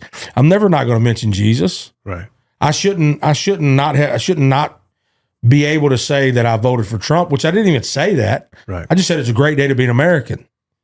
But, as you can tell what that means after the election, I wasn't trying to hide it, but I did vote for Trump. I even told someone, I said, you've never had to hide that you voted for whoever, pick a liberal. Yeah. Why do all the conservatives have to hide? Well, it's almost like the tables have been turned in a way because it's more courageous to say that now. Right. It's not as courageous to, I was actually corrected on how to say her name today. It was kind of funny. Kamala was courageous to get behind. Can you believe that that's what they started doing to people? Yeah. And again, it's like I'm sure people can discern who I voted for. I've never really publicly stated it for a reason. Because what's the reason? Because I think we got to start having empathy for each other. We are far too gone in a certain cycle that I often bring up, that the pendulum with the book behind me as you see it. We are past a certain time. This is the darkest part of this pendulum swing, most tumultuous. And without a calamity, without a conflict, bloody conflict, and a reset of sorts, we got to figure something out. That's why I honestly thought this election would have turned us into a civil war. And it could still happen. Civil wars don't really work nowadays. Like, people say that all the time. Civil wars don't work in the modern day era. The people talk about, and I'm a big gun proponent. You might have to block that out. I don't know. Right. If you want anybody to hear this ever. I don't really edit. So. Oh, it's great. Yeah. Gun. Bomb. Anyway, I love guns. I have guns, but there's people that are, rednecks like me that say, I'm getting my guns. I'm stockpiling up with ammo and stuff, in case, this and that. And I always say, listen, if the government wants to get you, they got you. You're done. I said, do you know that Donald Trump showed a picture to the Al-Qaeda leaders and said, we're going to come out, but we're going to come out come out of Afghanistan. And when we come out, if one American gets harmed, I'll kill all of you. Yeah. And he handed him a picture, and on the picture was a satellite image of exactly where the Taliban leaders, or whatever they were, Al-Qaeda, Taliban, whatever they were, exactly where they were, exactly where they lived. And they go, oh, shoot, not one person was harmed. But you got to think about it, buddy. When you have an edict coming down, and it's happened in the past. Civil War back in the 1860s was North against South. But obviously the communication component was there. There was level playing field pretty much in terms of technology. In this case, I would imagine that the moral compass of the infantry, the staff, the military would come into play, because now you're going to have conflict inside the organization. You're telling me to do what? Turn our guns on our own citizens? I can't do that. I swore an oath. That's where the conflict exists. There's going to be, if it ever comes to fruition, I hope it doesn't, but I was not going to be surprised if it had. A civil war like what happened in the 1800s cannot happen today. It just can't. It would be an opportunity. No, it's possible. It's not possible for North and South or Republican, Democrat to all normal people to start coming against each other fighting. They could, but the government can stop it immediately. But martial law exists, and it's over. But you're talking about states being autonomous governments, and the federal government. That wouldn't matter when the federal government tomorrow. But you still have to have people that obey the orders. And most of them, as Hitler showed, most of them will. But Hitler was a slow fade. That was a fade up where he had. It's like Putin. Okay, I believe that theater isn't working for him because a lot of his guys are going, okay, why are we doing this again? I don't get why we're doing this. I'm not bought in. It's a question of buy-in, okay? Either side, the split sides in the Civil War as we know it back in the 1860s, each side was bought in. They knew why they were fighting. That's what it takes. It's a buy-in mentally. In this case, yes, I can see what you're saying, but I thought, if anything, that if she got elected, Texas would be like, fine, we're done. See ya. Any other you states want to come with us? We're seceding. We've had enough. We're being overrun by, gangs and all sorts of trouble coming in from the southern border. You've already proven you're not going to help us with it. So we got to take matters into our own hands. Texas in and of itself can ward off a federal government invasion. I don't believe that at all. You don't think so? They have the federal government. Have you ever looked at the vast military that we have? Yeah. There's a thing. You got to remember, you got to have people that are in the state that are listen to that. Now listen to this. Now look online there's a video that shows, and all you got to do is type in United States of America versus the world. Yeah. And this is a war simulation thing, and it shows that the entire world could gather together, and they could not defeat the USA. Right. They couldn't defeat us because of our geographic location and our military, and how we could start getting our own oil, and we could destroy the little bit of oil that the entirety of the Middle East is supplied by in that section of wherever it is, Saudi Arabia or whatever, right there. They even show it. It's very interesting to watch. They show how the first thing that they would do is the USA would go. Now these are all hypotheticals, but even the fact that a computer thinks that America, because of what we have, the nuclear weapons we have, the bombs that we have, the fact that Donald Trump sent a bomb directly to kill whatever the Irani government or the Hassan Hamas leader is that he killed when he was in office last time. I mean, dropped a bomb on his house. There's no freaking way that he couldn't, that the whole government couldn't just do that to Texas. The leader of Texas. They absolutely could in theory, but again, you got to think about moral compass and a rift in the actual organization. I think at that point, the moral compass is gone. You think so? You think that the military bases in Texas with Texans that are occupying it are going to turn on their own people of Texas? No, I'm saying that for the federal government, meaning the federal government can call and tell them what to do till they're blue in the face. It depends on. That's not what I'm talking about. I think there's going to be a chain of command failure. If Texas said we're seceding, and then 3 other states, and let's say the whole South seceded, right, and the federal government said, well, we're not going to let that happen, then it ain't going to happen. But you got to have people to carry out the orders.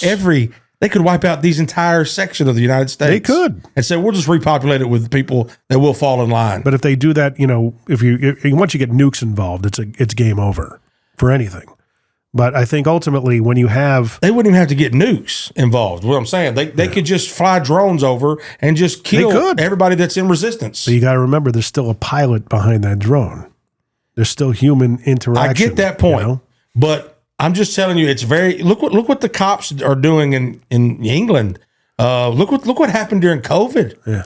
Look what happened when people wouldn't put masks on. Yeah. You wouldn't think that cops would arrest people. Look what's happening with the people that are preaching. Arresting and chastising people for not wearing masks is different than murder. It starts somewhere. You just said it's a slow fade, right? Well, that's what happened with Hitler. It started at that point. That's how it started. He was also at the precipice of a certain swing in history, 80 years to be exact, where a population was getting tired of a certain maybe not tyrannical. They traded in one rule of law for more tyrannical rule of law for honor of their country again. That's what they were getting behind. They were still pissed off about World War I. That's how Hitler came. He tapped into a beacon of the mind of the ancestor. He was tapping into pure raw emotion. We're Germans. We don't take this. And everybody who was proud, it was pride that built him. That people got, and not everybody bought into what he was doing. I guarantee you, there were people in his immediate command that said, "Wait, what? You want to do what?" Didn't work, did it? No, it didn't. But there's where the slow fade came in. Is basically you didn't say this in the beginning. You didn't tell us we were going to be putting people in ovens. Well, do you have a problem with that? Well, yeah. Well, okay. We're going to put you. Okay, never mind. That's exactly what would happen in a tyrannical government. Right. That's exactly what I'm talking about. But I think for it to happen overnight. We're not talking about overnight. Oh, I think if she got, that's what I'm okay. So maybe I'll correct is that I think this would happen within a month or two. I think Texas would be like, screw you, peace, we're out, and go ahead and do something about it. People would be conflicted. There wouldn't be enough time for that sentiment. That would be the most dangerous thing ever to do anyway. The minute that happens, so say Texas did that. Say she won. Texas said, I'm seceding, and all the South followed. Well, now China and Russia and everybody else and Iran, they're licking their chops. Oh, yeah. Ooh, I like this. Yeah, let's let that happen. That's where the bigger threat would lie. Yeah, they would come. It's done. That's what I'm saying. A civil war wouldn't happen. Yeah. It could happen, and I agree with you in that. I think that would be another political strat. What do they call that? The international. We would be overtaken immediately if we ever tried to have a civil war. It would be a total opportunity. It would be totally opportunity. Oh, yeah. It'd be done because they're already looking for an opportunity. You got to remember the Ukrainian people are standing on, no, we like our own country and we will do everything to fight for it and keep you guys at bay. And everybody in Russia, this is my take on it. I think everybody in Putin's side is like, okay, all we're doing is your bidding. We're not really bought into your purpose here. Why just leave them alone? Let them have their own country. Why are we doing this? Everybody in Ukraine, on the other hand, is like, that makes a big difference, buddy. That mental buy-in makes a huge difference. I don't know if I believe that. I don't know if I believe, because I go deeper than even the thinker. I think that war is deeper than just, Putin wants to take Ukraine. Yeah. I think there's bigger elite people at stake here that control those type of things. Look at World War II. Mm-hmm. Henry Ford making money on both sides. There was the Volkswagen. There was Ford tank. There was Ford on some of the German vehicles. Yeah. Ford made those for them. Yep. Fuel was supplied by Standard Oil to them, the Rockefellers. Oh, yeah. So there's always something more when it comes to war. It created the military-industrial complex. Right. As we know it today. Which also made that the World War II is what made America the greatest superpower of all time. Right. Because while everybody else was destroyed, we were thriving. Right. We were absolutely thriving. Right. But there was still a mental fatigue and anguish that happened. I always say, we will never understand what our grandparents went through because we could be told till they're blue in the face that what it was like. We will never understand it because we don't understand it on a tactile level, to feel it, to live through it. It's telling your kid, don't touch the stove because it's hot. Well, they go ahead and touch the stove. Well, I want to find out what your idea of hot was.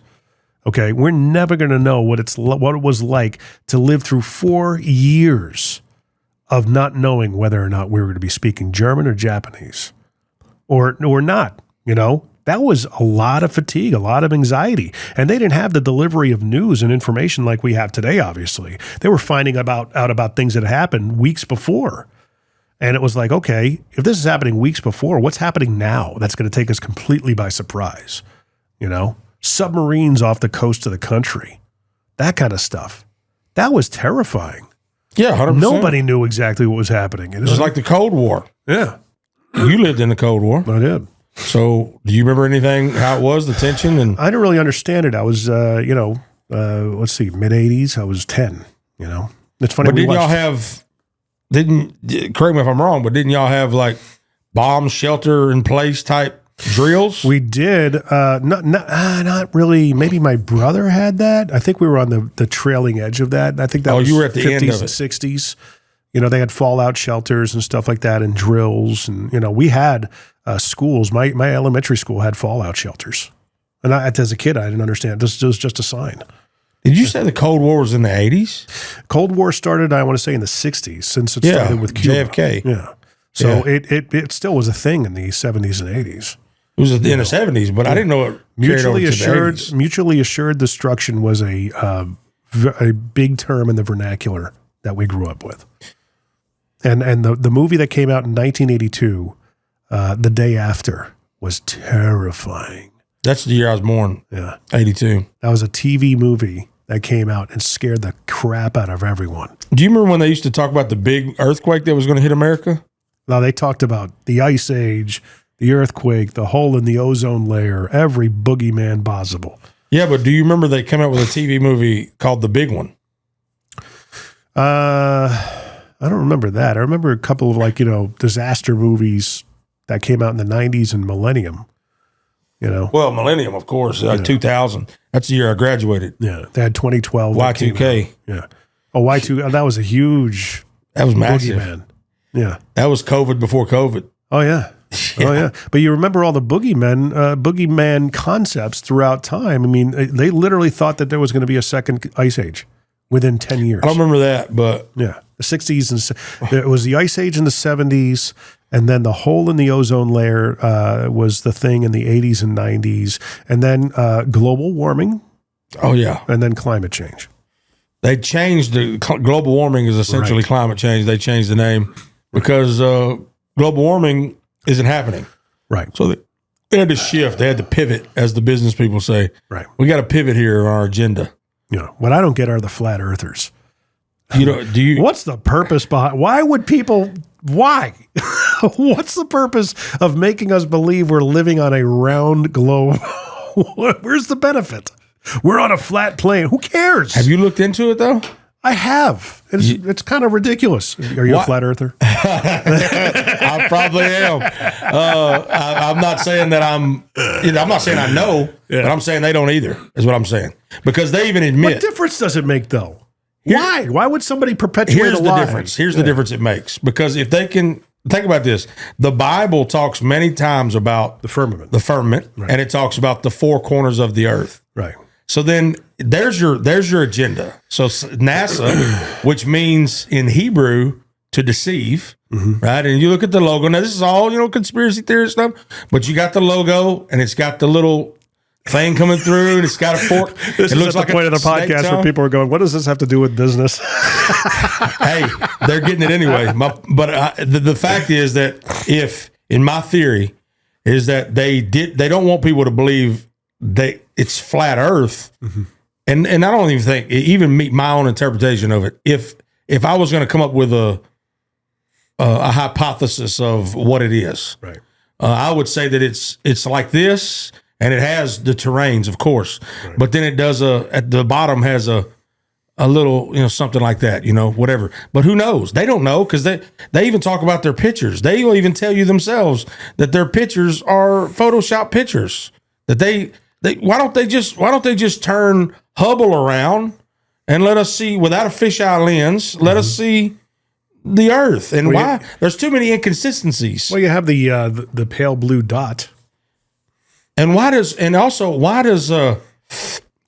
when a kid asked Buzz Aldrin not too long ago, maybe 2 years ago, asked him, he said, little girl said, why haven't we been back to the moon? And he said, you want to know why we haven't been back to the moon, little girl? And she goes, yeah. He goes, because we never went to the moon. And then he starts talking again, and I'm going, that's right. You didn't go to the moon. Freaking Stanley Kubrick directed the moon landing, right? You probably believe in the moon landing. I don't really have an opinion on it. I'm saying, but people that believe everything that NASA says. It's like a wag the dog. They believe that in the moon landing. It's so obvious that if they went to the moon in the 60s, but they should be able to get there now. There's a reason why they had to either go to the moon or portray that they did. I know why. That was part of the Cold Who's going to get together? Right. Exactly. Russia was sending up Sputnik, and they were like, we're going to get there. Yeah. There's even shots of Russia shooting missiles straight up. Yeah. And that's my point, though, is that there's no reason to perpetuate the lie or myth of a round Earth or flat Earth. What's the benefit? I just told you the benefit. If it's an evil plot against making people turn on God to say, I don't believe in God. The Bible is false. That's all they want to do is say that the word of God is false. But it hasn't worked. People that believe that the word But now they've already said the lie. You think they're going to turn and say, you know what? We were trying to do this. But it's a new concept. You were right. Yeah. It's not going to happen. But the other problem you have is that why are all the other planets round and the moon is round? Why wouldn't the Earth be round? There's a whole nother, they've got those answers. FlatEarth.com. No, I'm sure they do, but I'm telling you that even I can go even as far as say this, that you say planets. So then people act as if they've been out to those planets. They know that they are literally physically round and they've been there because the NASA has told them this. We've all had the solar system. NASA also said that Pluto was a planet my whole life. Yeah. All of a sudden it's not a planet. Right. Well, I'm sorry. We had that wrong. That's a fallacy of science. Now they're trying to make people believe that aliens are real. They're trying to say that they actually discovered aliens and stuff. Do you think it's Project Bluebeam, or is it you don't believe alien? There's no one, and the vast expanse of the universe is no one. I don't believe in a vast expanse of the universe. Here's what I'm telling you. This is actually fact. I don't care what anybody says. NASA will tell you this. They'll say you are in an ever expanding universe, and they make it as if they even say that we are on a borrowed planet. We're on the animals' planet. Right. It's their planet, not ours, because they were here first, whatever. And if you die, it don't mean much. It don't mean nothing. Nothing's going to change if you die. Matter of fact, they almost push the narrative that you should, if humans weren't here, the planet would be healthy. That's the narrative they push. Yeah. But here's what God said. He said, I built all of this in 5 days, And in the sixth day, I finished up, and by putting you here, I built all of this for you. There's nothing else here. I built all of these things. You see the trees, they're all built for you. You're my most treasured, most prized creation. They couldn't dare let you think that. Right. Because guess what that does? That gives you too much value, too much worth. The whole narrative is to make sure that you feel like you're smaller and meaningless. Right. That's what they want. And that's not what God said. So that's the push. It's been going on forever. Right. From the beginning of time, the devil and God, Satan has always tried to ruin man. Mm-hmm. And he thought he did. In the battle of souls. He thought he did. But Jesus came and rectified it. Yeah, and but he died for us. Does Satan know the end game? I mean, it's of course he doesn't. He doesn't know it? He knows where he's headed. He knows that the Bible's been. He's got to be aware of that. Of course. And prophesying into Revelation and I think the devil knows. If I don't think I know. The Bible says the devil knows his ending. So but he don't know when it is. I thought you meant does he know when the ending is. That's the other aspect. I mean, and it's not like I'm not a believer. I believe everything that you believe, and I'm more of an apologetics type of person. But for NASA. No, I don't really. It's again, I don't really. I'm a NASA apologetic. It doesn't have. I'm not apologetic for that. I don't really know much about. I've always been exposed to the flat Earth thing. I just never understood why. I'm like, what's to gain off this? I mean, you're still going to make a decision to believe or not to believe whether the Earth is flat or round. Yeah, it could be a component of a lie, and make you feel if you can get somebody than. to believe that the Bible's false, right, then they've lost their faith. Right. Unless they've built something in it.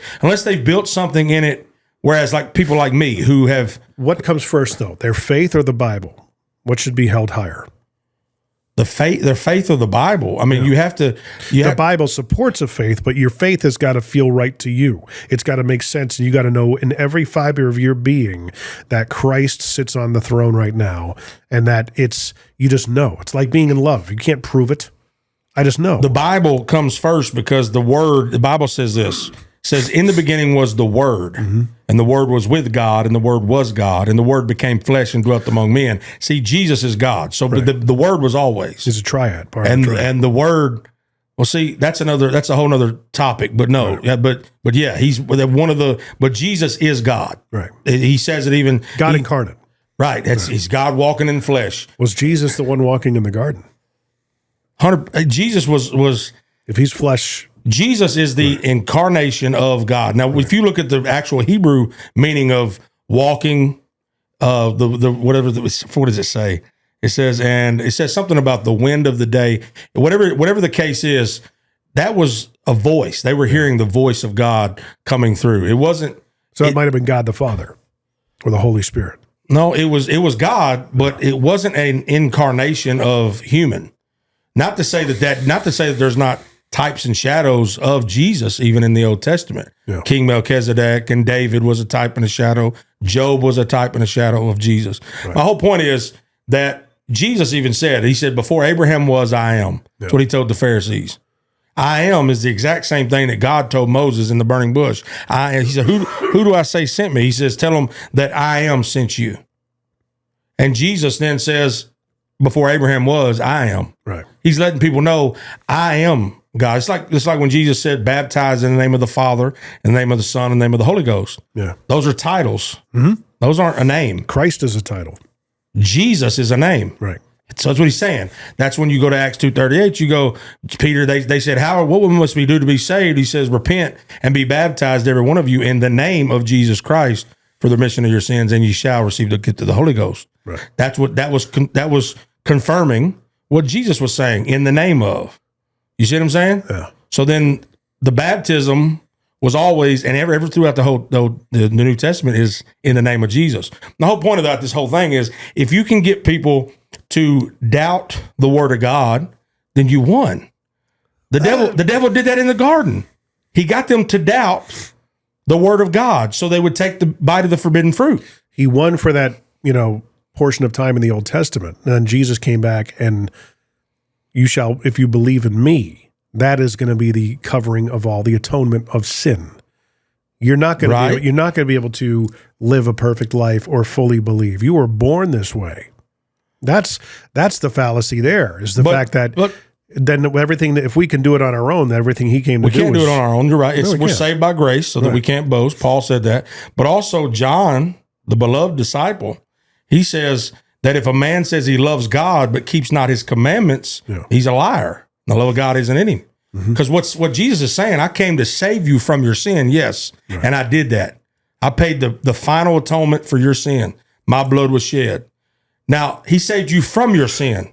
Repent means when they turn away from it. Turn away from it. Yeah. It don't mean live in it. So, because Jesus also said that some people would go to hell. Their hell is real. And he talked about it. He said that some men on the day of judgment, there'll be two sides. One side will be the lamb and one side will be the goats. And they'll be separated. The ones that said, matter of fact, he actually says this. He goes from the chaff. That's right. So there is some, there is a life you're supposed to live. Right. It's not a free for all. It's not a liberty. Paul even says, don't take that as a liberty to sin, that Jesus died for you and gave his life for you. And you can't be perfect, but you can't be, but Jesus is perfect and he makes you righteous, but you can also step away from him and don't think that you can go do whatever you want and just be saved. Cause that ain't what Jesus said. Never said it. He said that some people, even prophets, Jesus said, there will be people that stand before me and they say, we prophesied in your name. But I didn't know you. We cast out devils in your name. Right. We healed in your name. He says, depart from me, I never knew you. But what does that mean? Is that it's like I could speak in the name of Joe Biden. I'm making I guess a metaphor. And, have that same kind of an effect. But if I go up to the White House and knock on the front door, he's not going to know who I am. I don't have a relationship with him. Right. That's the key. Yeah, you didn't live for Joe Biden. Right. Right. But if you lived for him. I live for NASA. Right. You live for NASA. Maybe we just need to do a podcast together, man. I was thinking that coming here. I was thinking that coming here. I was like, I wonder if Jim would want to do another podcast entirely. Just do a whole new thing because he's only got 19 that he's doing now. Well, what's time? What's enough? I'm sure you don't have to see his children. Nah. Your children, you don't need to do it all day long, 24 hours a day, 365. I don't need the rest. We do. We have good rapport. We do. You know what? And someday, here's where I'm at on my podcast, actually. The original podcast that I started was actually called Mimnash Radio. And I called it Mimnash Radio because I'm sorry. Somebody texted me and I did look like we're going a long time, so it looked like it was important. But anyway, Mimnash Radio was called that because I couldn't get guests on. Right. Because it was podcast. So I called it radio and I got Darius Rucker on because I called it radio. Still to this day. Wait a minute. Yeah. Still Is that a sin? No, I didn't lie. It was radio. It was radio to me. It's radio 2.0. Look at it now. Yeah. What is radio now? What does radio even mean? I don't know. It's a shortened version of radio wave, right? Or is it not? I guess so, yeah. So then what's a radio wave? Are we putting out radio waves? Not to that extent. I mean, obviously we're sending signals out into the ethos with audio. But it wouldn't be radio waves? No, because you're not amplifying the signal or anything and affecting the atmosphere. It's a digital form. Okay, well, I lied then. It's ones and zeros. I lied then. Right.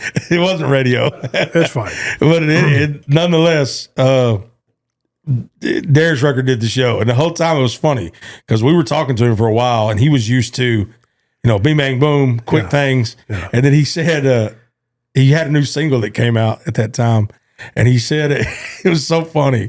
He goes, "Hey man, as long as y'all spin the song, that's all that really matters." We totally will. Said, absolutely. What does that mean? Yeah, we're going to play it a lot. We really like the song. And still this day, if you were to ask him, I'm sure you don't remember that at all. He's done millions. But I'm saying, if somehow he remembered that day. Oh, I'm sure he remembers you. Nobody could forget you. I don't know. We've actually met in person at this point. I actually have his number in my phone. Yeah. And at one point, actually, believe it or not. You should try calling him right now. I will. 100% I will. Watch. Let's see what happens. Watch. This is what makes podcasting fun. I do these things all the time, so you got the right guy. Put him on speaker and we'll talk to him. 100% will. He won't answer it, but... What do you think his voicemail message is like? Hey, guys, you've reached Hootie, and, can't get to the phone right now, but you know what to do. Don't tell me. Oh, shoot. What? This is going to sound like... This is going to sound like I was lying, but I could have easily, just so the audience knows, I could have easily said, no, I wouldn't dare do that. Yeah. But I really went to go get my phone and call him. I had his number in my phone. At some point, I must have deleted it. Maybe I called him and his phone was disconnected because I called him. Yeah. But you know what? Here's one that spontaneous stuff. You got to love it. Here's one. I want to just call a random person now that's famous and get them on and see if they'll answer the phone. You have Vanilla Ice's phone number there? I do. Yeah. Yeah. Was what's his name? Rob Van Winkle. Mm-hmm. And the only reason why I bring him up is that you had a pretty significant exposure by singing his hit.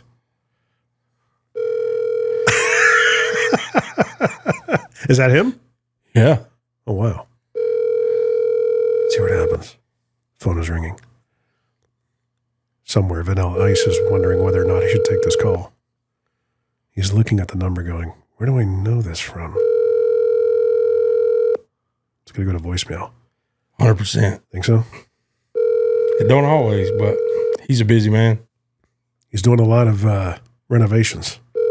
Is he still doing that? Yeah. He's so funny if he answered. Wow, these things ring a while, don't they? They really do. Do you think that... the wireless customer you are calling is not available. Is that a disconnect message? Maybe you got a new number. No, he didn't get a new number because literally right here, you could see where we just had a text conversation. Yeah. November 12th. Oh, wow. Okay. November 12th about, because somebody contacted me about him being on Howie Mandel. Well, let him know, because he lives around here, doesn't he? No. Vanilla Ice? Yeah. No, he lives in Florida. Does he? Yeah. I thought he lived around here. No, he don't live around here. I'm telling him, I tried calling you while on a podcast. The number one business podcast in Thompson Station. To prove that we are friends. I never doubted. I saw video proof. I know, but your audience has no clue. That's right.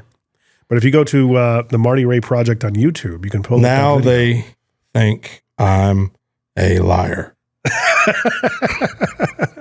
I don't think that. I'm not going to speak for my audience, though. The audience, I heard some of them say that already, preemptively. What a liar that guy is.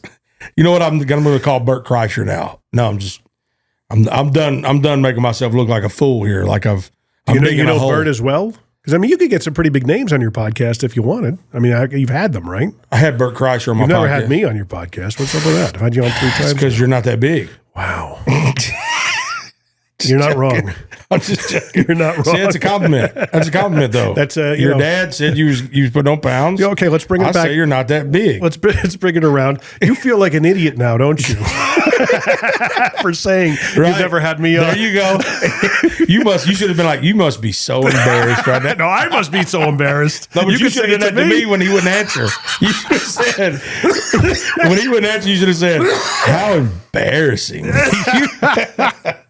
Here's what we need to talk about real quick, just so the audience, if they've listened this far, I doubt they have. Who would listen to me? It's a very compelling episode. Who would listen to me talk this long? And we've been talking about some random things too. Whatever comes up, tangents. Very random. Yeah. I'm sure they love hearing me and you talk about the radio frequencies and watts. You know, look at, does Joe Rogan talk about interesting stuff all the time? He goes for 3-4 hours. Joe Rogan is always interesting. Not always. No, I don't know. I don't even listen to his podcast. Howard Stern isn't always interesting, especially now. I don't listen to any podcast in its entirety. I only hear the clips. Yeah. I haven't listened to an entire podcast in years, unless it's a 30-minute podcast. I listen to my own, and I've actually been violating that lately. And I listen only because to get better. So like recently I had Neil Thrasher and Kelly Lovelace on, and I'm like, holy crap, man, I just completely dominated that conversation. It's like I was just talking. I wouldn't shut up. Yeah, that's my problem sometimes. But I don't listen back to mine because you have to. I can't. Why not? Because I won't even want to release it. I won't even release it. You just got to do it. That's right. So I just say, I'm either going to. That's why you listen to it after you put it out. That's a good point, but you can't change anything. That's right. You can't change it. No, so it's out. So why? That's what makes it like radio, is because once it goes out, you can't get it back. You got to put it out there. Why put myself through that? I want to be happy. Because you want. Because you got to, at least like in this episode, I feel like we've had a nice, evenly balanced conversation. We both brought at least some comedy, some value, hopefully made some people laugh. I think that happened, Well, no, that definitely happened here because we're both essentially hosts. Right. It's two hosts having a conversation. Right. So we understand the dynamic of let him speak, now I'm speaking. Right. Now he better shut up because I'm speaking. Yeah. And then vice versa. That's kind of what's probably going through both of our heads. I even subconsciously. I violate the notion of, your story's similar to this story that I have. Let me tell you my story, Yeah, but that's kind of conversation, though. It is. That's how conversation works. I'm a conversationalist. I call myself that, at least. And I feel like I can have a conversation with anybody. Yeah. I feel like. Yeah. And it might be that I'm exactly like you in the way you did Kelly Lovelace and them. Yeah. You just talked and they listened. No, I mean, it's, Neil is kind of I would say a reserved guy. Once he can kind of get him on a tear, he really shines. Kelly is a very emotive person, and he could tell a story really well. I mean, obviously. Real quick, I'm sorry. This is Vanilla Ice. He just sent me 2 pictures.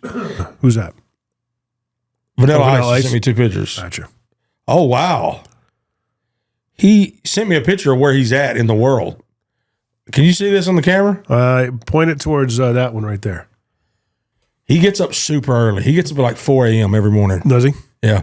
Anyway, so the first season, the reason that I haven't done it back is really because of a studio and locking in a co-host that I feel comfortable with. Right. So you would fit that mold.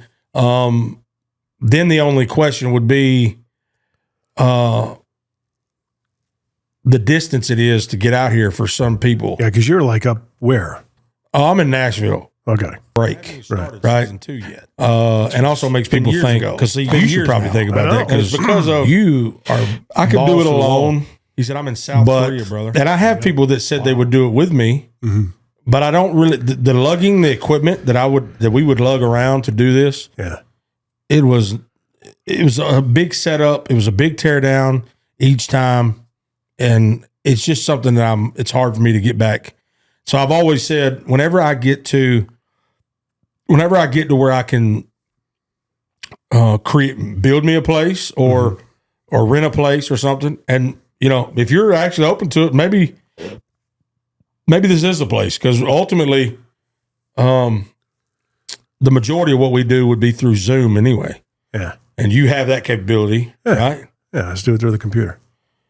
Yeah. But you're able to patch it into the roadcaster and stuff like that. Yeah. We can talk about it offline. That's fine. No, let's talk about it for a long time right now. For a long time? Just do another hour on it? Yeah. On the logistics of doing they've turned this off a long time ago. You never know.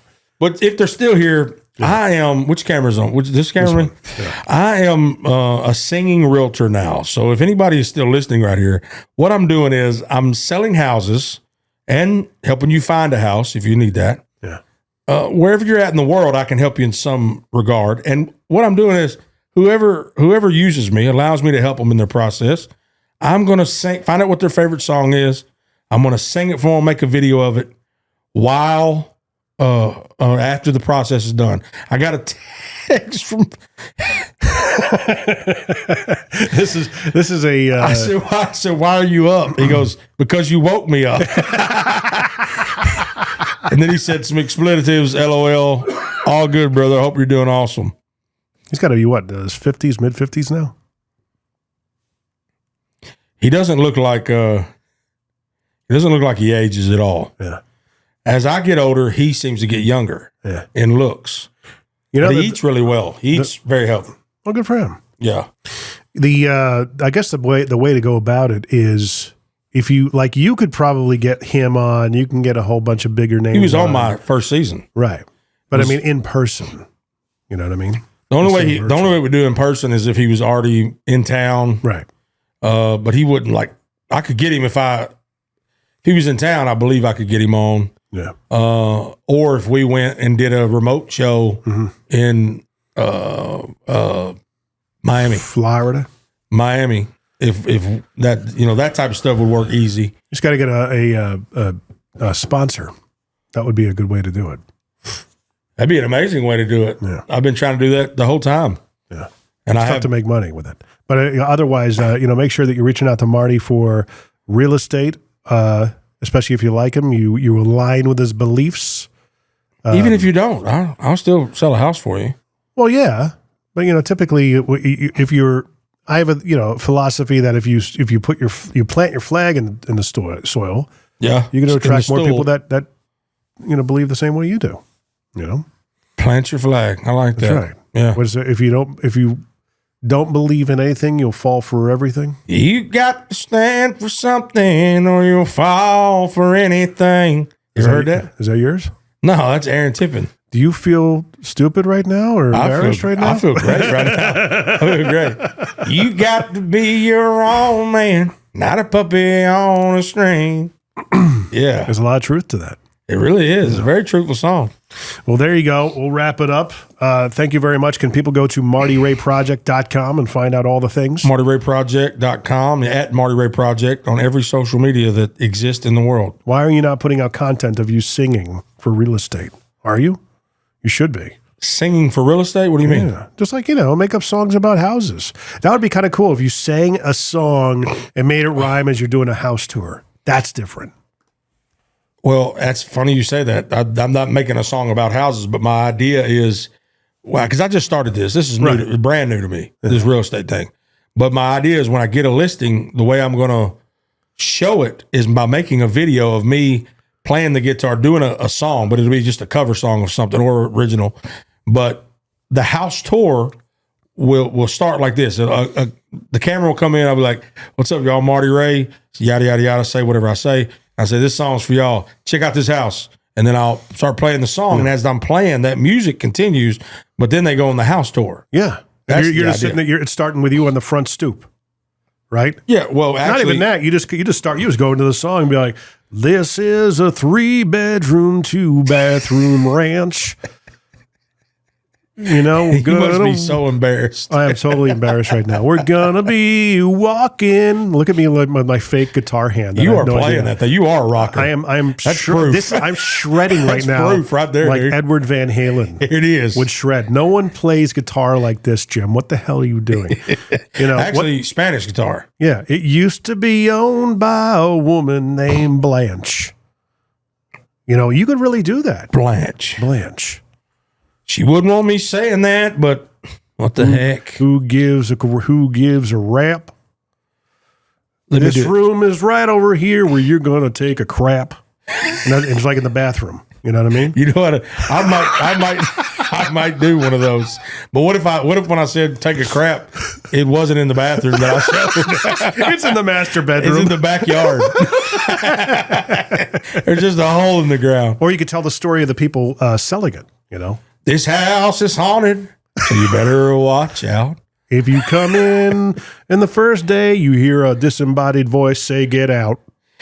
The previous owner had a bad case of gout, but you won't, because you'll be happy here. You'll be happy here. And it could be the same tune every single time. Just kind of mix it up. There's something there, buddy. You think so? Oh, totally. Actually, there was a guy who was an attorney, and he was a songwriter years ago. I said, "Dude, you need to buy singingattorney.com." And he never did. You have singingrealtor.com? I tried to buy it immediately. Nothing? Somebody already owns it. Singingagent.com. I bought I bought Realty with a Song. That's what I bought. Are you a realtor or a realtor? Realtor. Good. It's the same thing. Yeah. But some people say it differently. Some people go to school to become a doctor. Others become doctors. Doctorates. Yeah. Now I feel embarrassed. You should. I should. Totally should. I've been embarrassed the whole time I've been looking at you. You've been embarrassed for me? Yeah. Those are called douche chills. When you feel embarrassed for somebody else. All right, so we're going to wrap it up. That's a great idea, I think, and that's exactly why I brought you in. Is that, man, you should really pursue the singing house tour thing. That will put you on the flipping map. That is a different way to market yourself. I don't see anybody doing that. Everybody's doing like, the bougie videos. Oh, look at me, I'm going through the thing, and it's like a drone. It's the same crap all the time. I want to get one with me riding a drone. Yeah. Yeah. You need to do like you ever see the slow-mo, I call them D-bag videos, where these guys, they're so full of themselves, and they probably make a ton of money. They got a lot of followers, and they're always like slow-mo videos of the leg coming out with the door opening, and they put the sunglasses on, they close the door of the Ferrari, and they're slowly walking up. I'm like, someone needs to do that getting out of like a 2008 Honda minivan. Yeah. That's kind of dinged up. Or a Pacifica. Or something like that. Yeah. I like that. I like that a lot. I'm just beginning in real estate. So here's my hype reel. Got to go old Hoopty. That's right. Just pulling up with the Hoopty Realtor. Yeah. So there you go. So everything's going to be, you have any links to the real estate stuff off of MartyRayProject.com? Links to real estate. I don't really have the real estate. I mean, I do have a website that Keller Williams bought me. Have you made me sold anything yet? No, I just started this. I know. So right now, I really started this whole thing for referrals. Yeah. I just wanted to be able to refer people, my fans, wherever they're at in the country, to refer them to somebody, another fan of mine that is a realtor that I know, because I have tons of those that are realtors, and I wanted to refer a fan that's looking for a house or selling a house in Washington to my fan that is a realtor in Washington. That makes sense. That was my original plan. Still my plan. Yeah. But then I started thinking, you know what? I could sell some houses as well if they'll let me. Yeah. So that's where I'm at. I want to get into listing and selling as well. And I'm kind of I started doing a few open houses for other people, not for me, but for other people. Yeah. And we'll see. So whatever Jesus does, I think he'll bless me with it. Well, there you go. Check him out at MartyRayProject.com. And, of course, find and follow us and follow along if you're still with us here at this particular point in the podcast at MMTBP.com. And, Marty, man, it's always a pleasure to talk to you, pal. Always amazing. Thank you for having me.